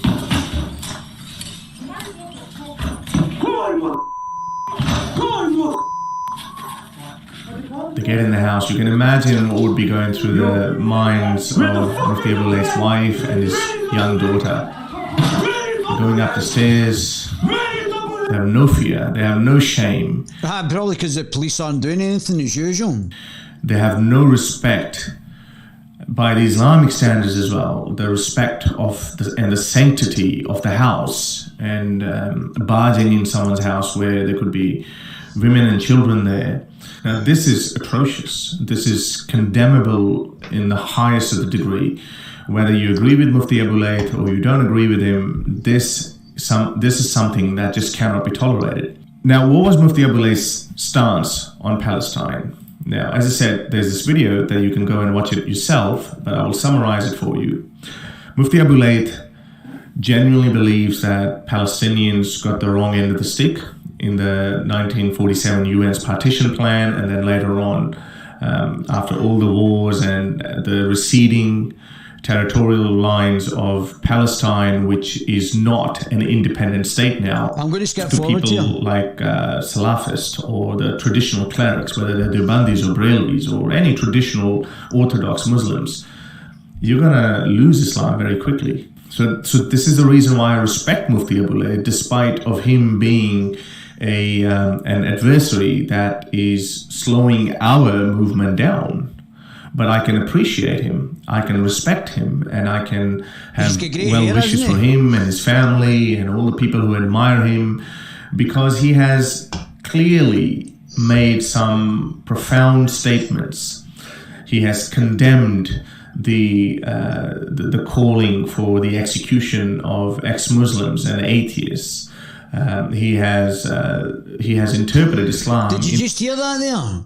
Did you just hear that? So, because I'm an atheist, so I just want you to hear that. So, again. The calling for the execution of ex-Muslims and atheists. So, the Muslims call for the murder of ex-Muslims and atheists. And we've got 2 Muslims in our parliament just now in Scotland.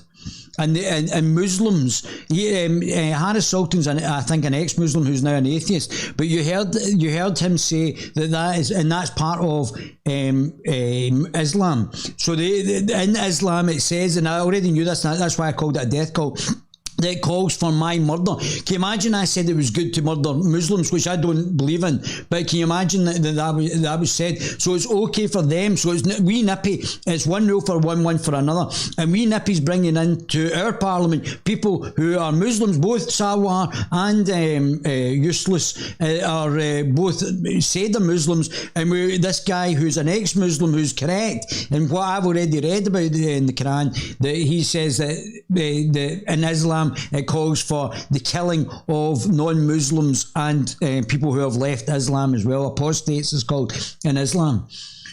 So this is actually bringing out violence, and Bojo's just letting people coming in boats we don't even know who they are. I mean, it's just absolutely bonkers.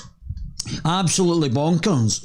And this fella, and we already know that they've already signed us up for the Barcelona process, the Union of the Mediterranean, and the UN Compact in Marrakesh as well. So they've already signed us up for all these things, and we Nippy's just as much as a globalist as probably Bojo is.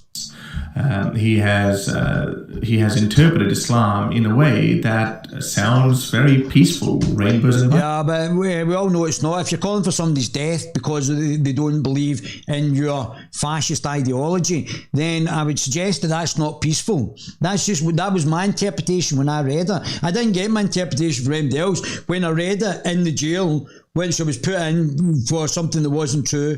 Somebody was talking about the money that was the taxi driver lied when I was put into jail. He lied. So when I was put into jail in Dubai, held for 2 years, allowed to starve on the streets. Under Islam, you're allowed to lie to about non-believers. And non-Muslims, you're allowed to kill them. Rape the women, which has been happening all over the UK, with the proviso and the effect of the Labour Party and the Conservative Party and the Liberals. So that's been happening on their watch. Butterflies. And although I don't agree with that interpretation, although it's very frustrating for me when I see how Mufti Abu Layth is looking at the same hadiths and same verses, but he's coming to a totally different benign conclusion. Yeah, well, there wasn't a benign conclusion when I was reading it. This was a book of war, and it was to say that, I mean, if we become a minority, the implementation that they would kill and have sex slaves of non-Muslims. So that's what it says in the Quran, and that seems to be what they're doing throughout the UK just now as well. Then I am. But one thing is guaranteed, that anyone who comes knocking on my door is not going to be a listener or a follower of Mufti Abu Layth or Javed Gandhi. They're going to be the followers or listeners of dog whistlers like Muhammad Hijab or Ali Dava. So why has nothing been done? Why are these people able to advocate violence, Muhammad Hijab and Ali Dawah? Now this gentleman is Mr. Harris Sultan is in Australia, and he knows. So why does our Parliament not know about these two guys advocating for violence, or are they just ignoring it as usual? Or the traditional clerics. As I said, this oversized cult has now reached the size of a mosque. See, he calls it a cult as well. I called it a child rapist death cult. I think we are both correct on this. It's not me versus Mr. Sultan. It's me and him versus the bad guys. Monster. It has turned into a monster. People like Muhammad Hijab are just... Well, how has he not been picked up by the police? Instigating this unrest. Instigating violence. He's instigating violence. How has he not been picked up by the police? Not only in Muslim countries, but also in Western civilized world. Muhammad Hijab uploaded this video where he twisted and turned the statements of Mufti Abu Layth, where he is constantly provoking, he's constantly dog whistling his crowd. As you can see, he has 500,000 subscribers, nearly 500,000 subscribers, and his followers include all demographics of Muslims: Palestinians, Egyptians, Arabs, Pakistanis, all kinds of people follow him. And all he has to do, and he understands that very well, that all he has to do is just point them in the direction. He calls it an expose, and he twists and turns people's words. And then, as a disclaimer, people like him and his lapdog Ali Dawah, they just say, well, we're not saying that you should go and attack them. But he already says it in the Quran to do that. They just deliberately use that statement strategically, so when something does happen, it doesn't come back to bite them. But it's quite clear, anyone can see what they're trying to do. They're dog whistling. And they're not only just dog whistling against people like us who are apostates of Islam and are open critics and atheists like me of Islam. These guys are dog whistling against members of their own community like Mufti Abu Layth, whom, as I said, is a person of... probably a moderate Muslim. Nice guy. As I said, there are many nice Muslims I met. Immense integrity and immense intelligence. It's very difficult to beat him intellectually. But there's holes in the narrative. Than it is to beat this clown. So Muhammad Hijab recently uploaded a video and his thoughts regarding an interview that Mufti Abu Layth held of a PhD candidate of Islamic Studies in Harvard. I believe his name is Dr. Jawad, where he said that the mythological stories like those of Adam and Eve and of all these other prophets, and these are mythological in nature, which is a perfectly rational academic point of view. I mean, you can't imagine that you can cut up pigeons and then you can throw them in different parts of the world, and then you can bring them back to life. Some kind of like a zombie bird. Nobody in academia, nobody with half a brain would accept that. He did the same thing with Yasir Qadhi as well, when now the infamous holes in the standard narrative saga, where Yasir Qadhi suggested that the standard narrative of Quranic preservation has holes in it. Now, this is bad news for Orthodox Muslims like Muhammad Hijab. That's what said when I was in the Middle East, that the Quran was perfectly preserved. So to actually say that there's holes in the narrative is quite staggering. So what these guys do, they just go after them. They set their dogs on them. So they use violence and intimidation and mob rule to actually intimidate, and our government is allowing that to happen. Same thing happened with the teacher in Yorkshire. No protection from the state. And it actually hurts the credibility and damages the careers of their own fellow Muslim scholars. That's the kind of people that we're dealing with. And in the latter part of his video, Muhammad Hijab accused Mufti Abu Layth of who knows what crimes, but more importantly, he played with the sentiments of Palestinians, and after calling Mufti Abu Layth every filthy name under the sun, as he usually does, the golden shower boy, he basically dog whistled. He's talking about the golden shower when he was abusing the apostate prophet and David Wood. To his crowd, saying, how dare Mufti Abu Layth comment on the plight of the Palestinians, and took out the part on migration where Mufti Abu Layth just suggested and invoked Albani's, Muhammad Hijab's own favorite scholar, his fatwa that Muslims should migrate, and totally ignored all the other aspects that Mufti Abu Layth had spoken about, and he ignored the part where Mufti Abu Layth had shown immense respect and lauded the immense courage of the Palestinian people, and he spoke. Well, I'm going to leave that there, but he's Harris Sultan, great guy, and you should subscribe to Sir Harris, so as you can see, I've liked it. So what else have we got? Where are we? So I'll come back to Nicola Sturgeon and Humza Yusuf's insurrection later on.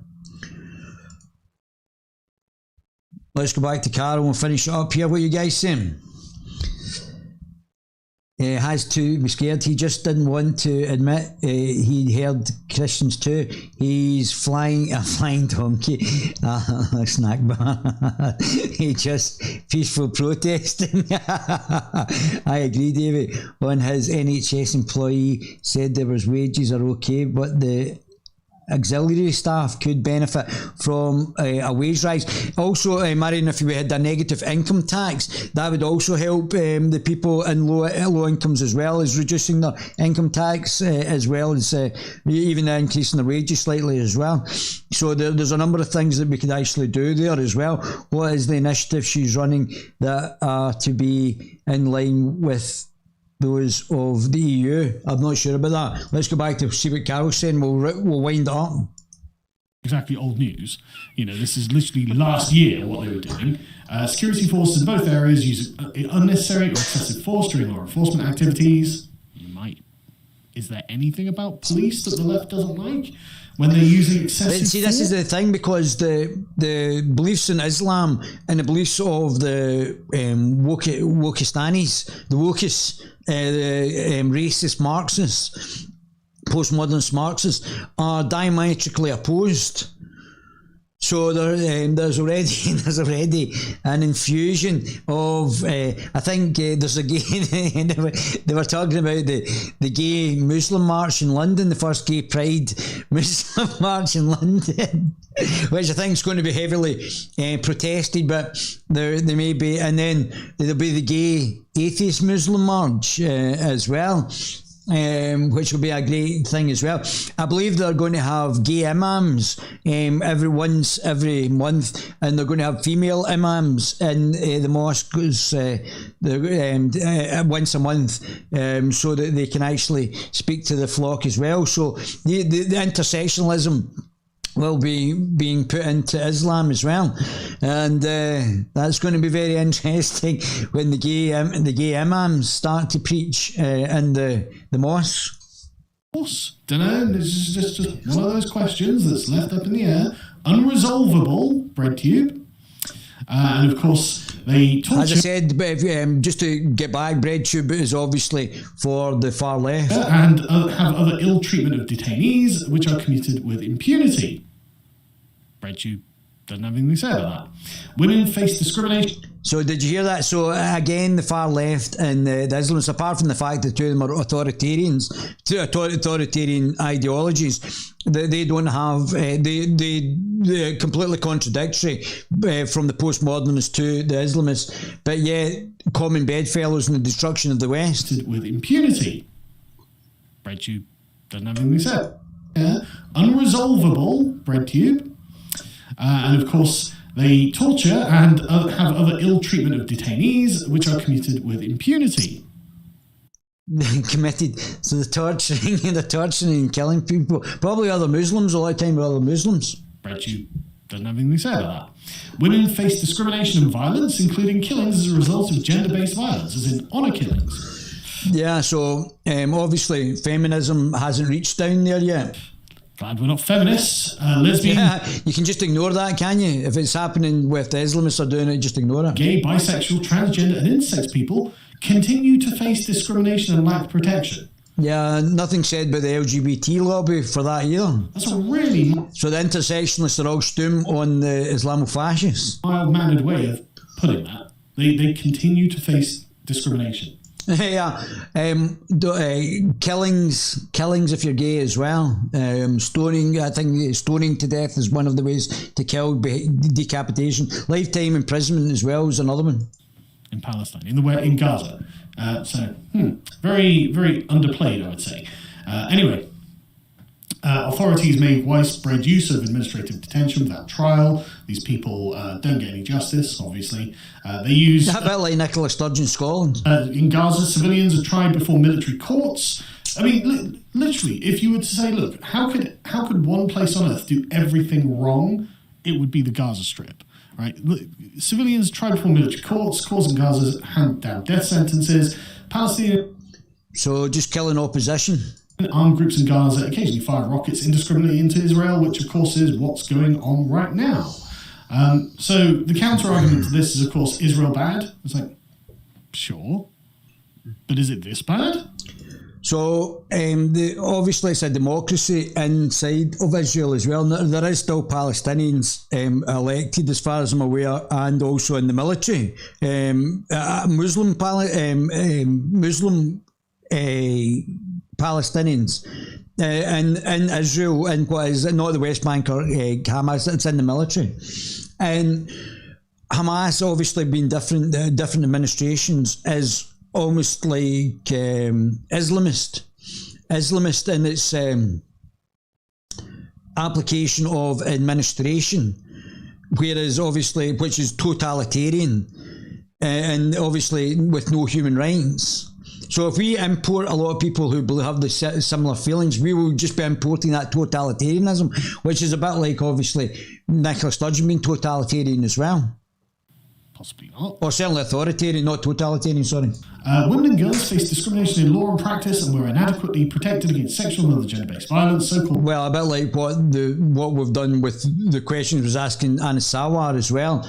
They seem to be doing the same here. Honour killings, 19 women died in the West Bank. I think a British Pakistani woman was killed for rejecting. She went back to Pakistan to get an arranged marriage, and she was killed in Pakistan for rejecting 2 offers of marriage. I don't know if they were from her cousins, obviously. Cousin marriage is very big in Islam as well. And 18 in Gaza which is subscribed by the actual what Muhammad said to, I think it was his son-in-law or his son or his son-in-law or something. He said it's okay to marry your cousin. Gender-based violence, according to the Women's Centre for Legal Aid and Counselling in 2020. Section 152 of the Penal Code. So all of this is again, so even though the SJWs are in bed with the Islamists just now, both Islam and postmodernist Marxism are antithetical to one another. They are completely opposite, but it's only the mutual destruction of the West. They want obviously an Islamist Britain and they want a Marxist Britain.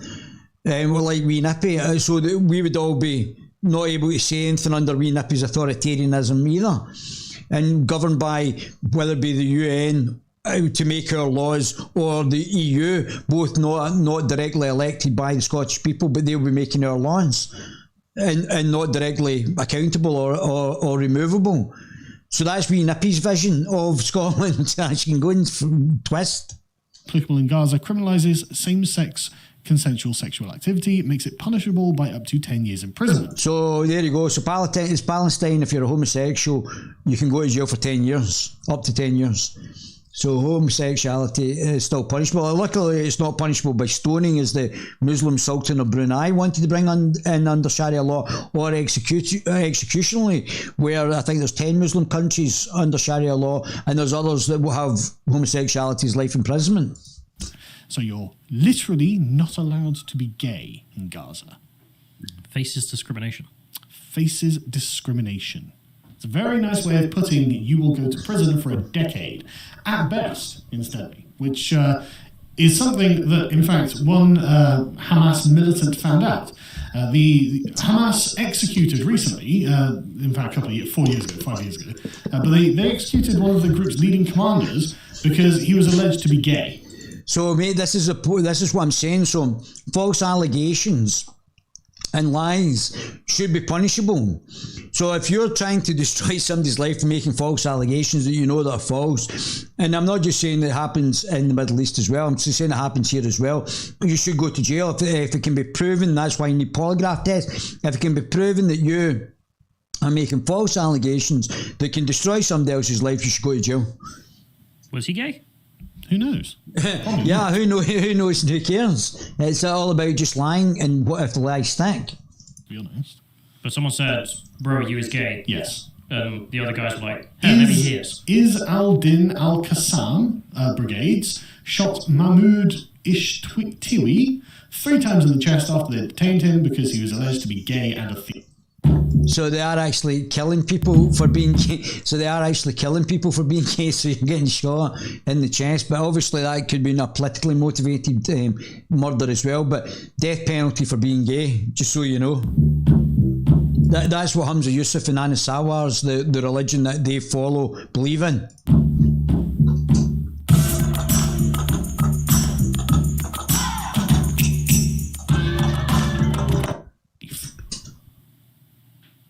I guess BreadTube are like, well, it's funny as well that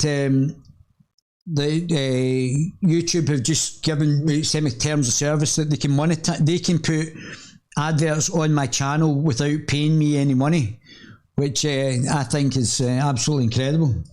At least a thief. At least he doesn't believe in private property. But of course, this is doubtless going to be something about, his family said, no, this is about settling of internal scores and whatnot. Sure, it probably is. I doubt he was actually gay, but the point is, they thought that if we just say that this guy's gay, people won't mind that we shot him. Because obviously the punishment for homosexuality under Islam is death. That's the actual punishment. So, and that's the kind of attitude that exists in the Gaza. Because it's Muslim and people know that homosexuality is punishable by death, so that's why they're not bothered. So no human rights in Islam. And like I said, it's not a very nice place if you're concerned about civil liberties or women's rights or gay rights. Yeah, not very progressive, not very postmodernist, is it? If you can't really have two ideologically opposed ideologies and then try and marry them together. Or civilization. You generally wouldn't want to live in a place like this. And that's not to say that this is, justifies any atrocities that are done against them. Of course it doesn't. It doesn't justify killing of children or civilians or anything like this. It's just really weird how the left online have made Palestine their sort of cause célèbre, or however you say it. It's the thing that they're all talking about. And you get things like this from Black Lives Matter. It's like, Black Lives Matter stands in solidarity with Palestinians. So the Marxists and the Islamofascists are standing in solidarity to one another, two largest mass murdering ideologies the world has ever known: Islam, political Islam, or Islam, and Marxism, with Black Lives Matter being a Marxist organisation. In what way? Is it about their killing of gays, or is it about their killing of women, or is it about their... Well, I think Black Lives Matter are a Marxist organisation, not a postmodernist Marxist, not a progressive organisation. So that's completely different. They didn't say they were progressives. They said they were Marxists. So I think that's... obviously, under Marx, it became authoritarian anyway. The fact that one's a fascist and one's a Marxist, the difference is very, very small, politically, ideologically.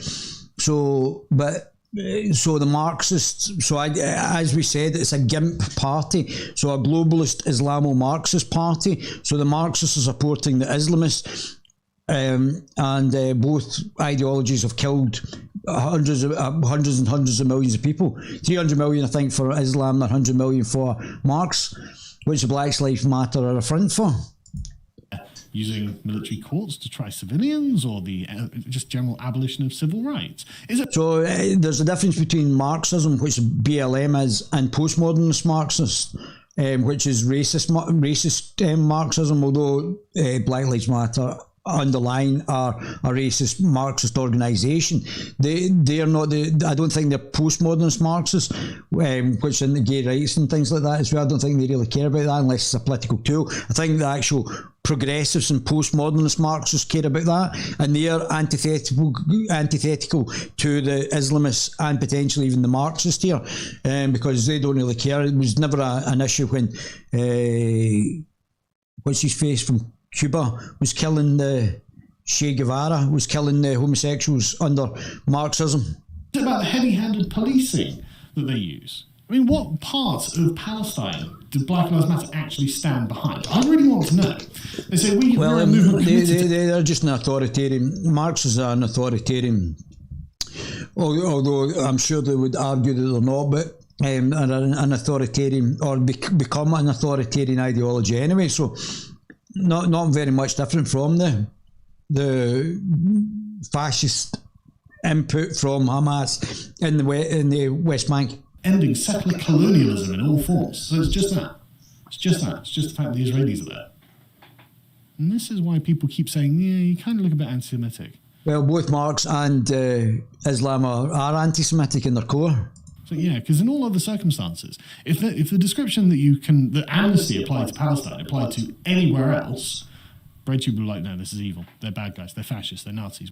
No difference really between Marxism, National Socialism and Islamism, and the fact that three ideologies are all intrinsically anti-Semitic. Blah, blah, blah. But when it's Palestinians, yeah, but the Jews. Anyway, so there was a...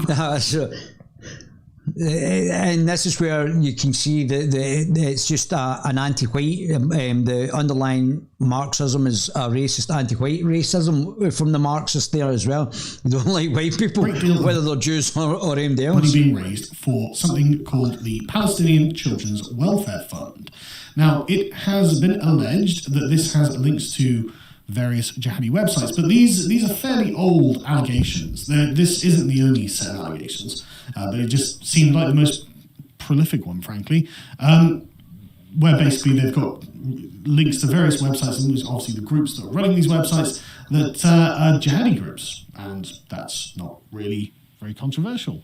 I think most Palestinian organisations probably have some links to Hamas in some way, and this is something that BreadTube are well aware of. In fact, let's play a clip to show that BreadTube are well aware that Hamas are essentially... So this is Vosh, if you know, understanding of the left side of the political compass in YouTube. A fascist party that are in control of the Gaza Strip, which means they are embedded and intrinsically part of any organisation. There will be members of Hamas. So that's almost like fascism. Now, in fact, it is fascism. It's almost like it is like the fascist ideology, where the state and the business combines into one, intrinsic to Islam as well.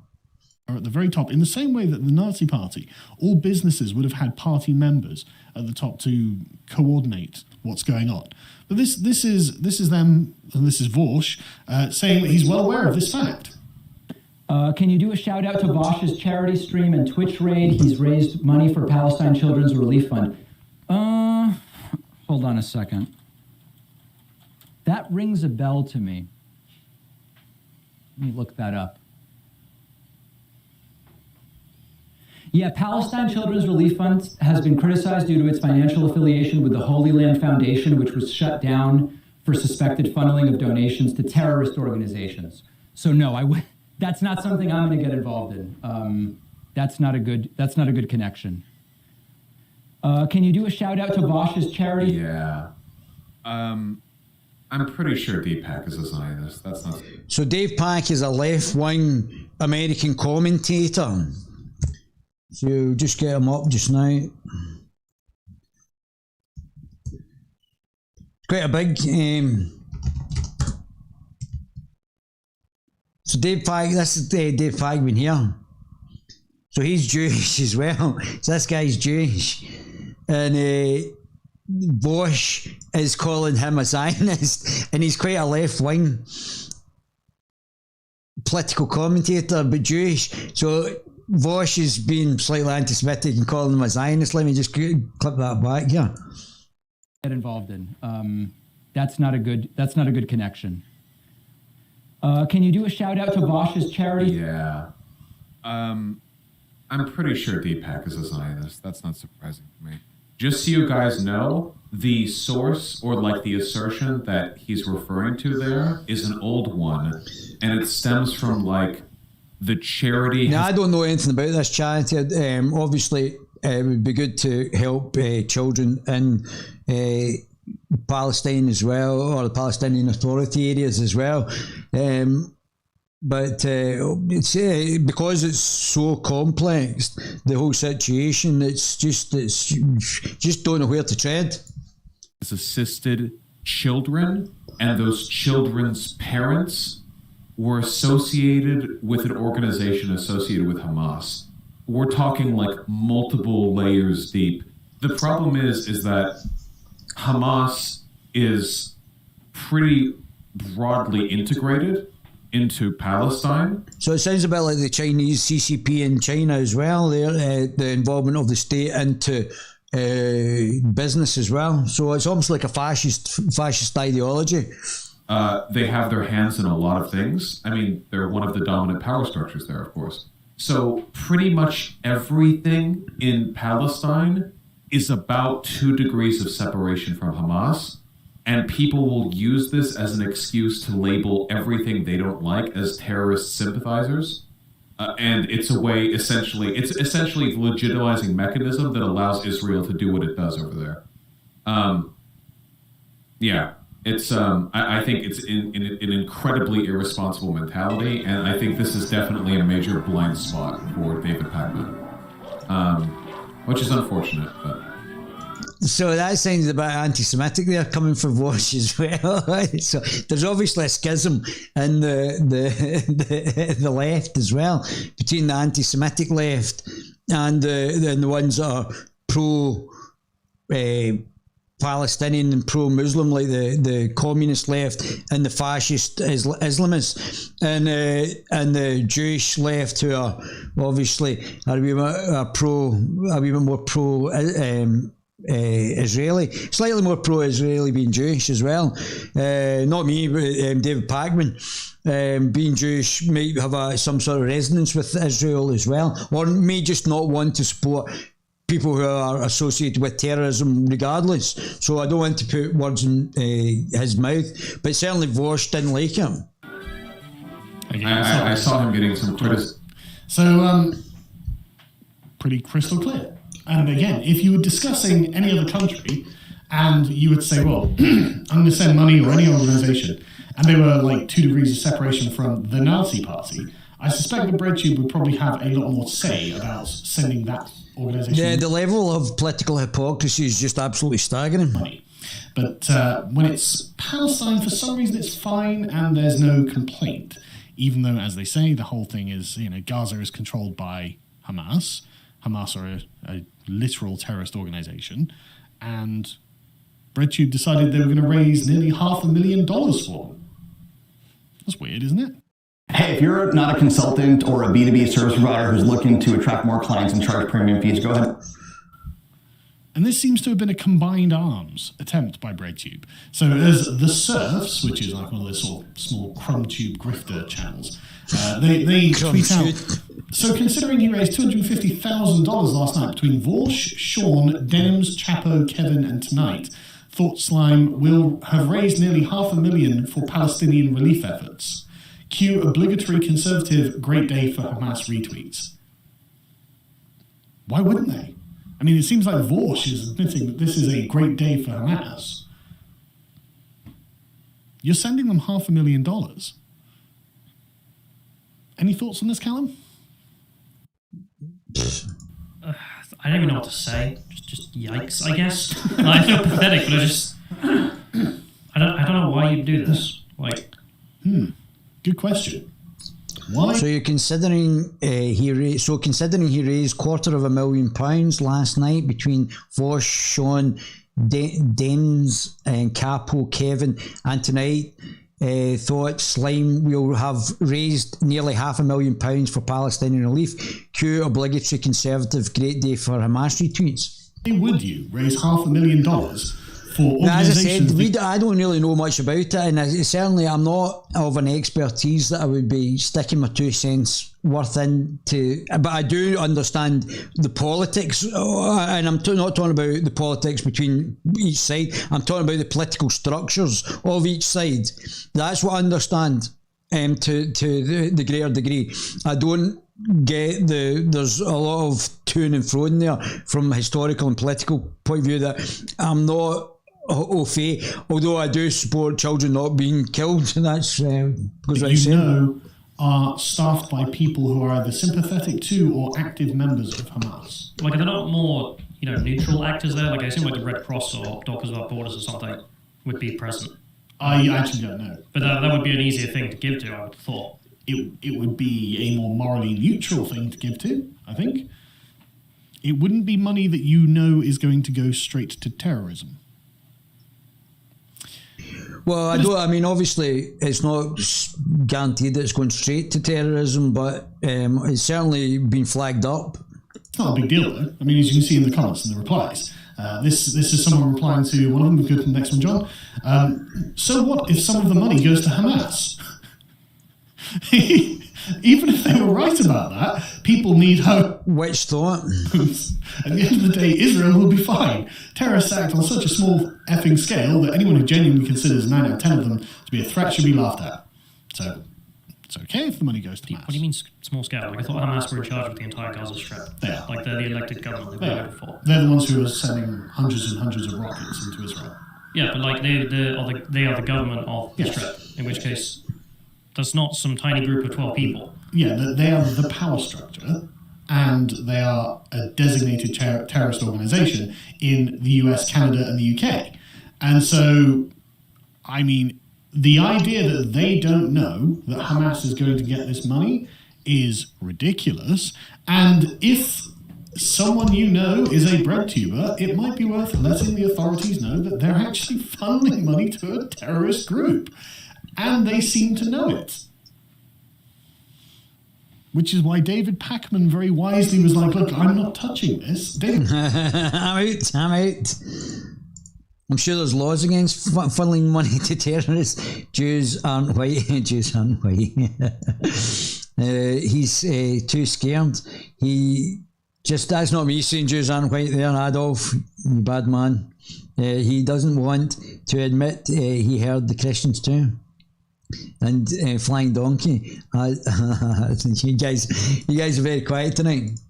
David Pacman being a Jewish left-wing political commentator, so this is why Vorsh said, he's a Zionist, as if this is a guilty red mark against him, and it probably is in left-wing circles.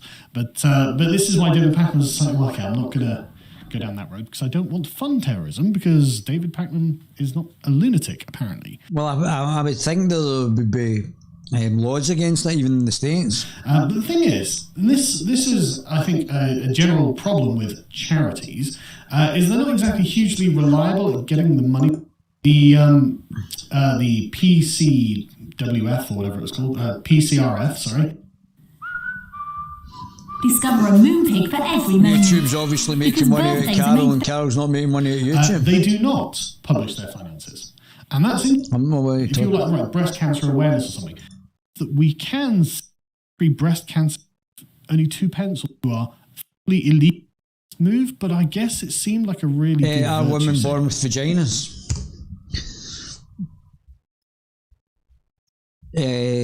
Woke companies face backlash for getting political. Interesting. Right, troops, I'm out here. This is me done my stint for tonight. I'll get back and do the other ones I missed out over the last period of time. But I'll hope you enjoyed that.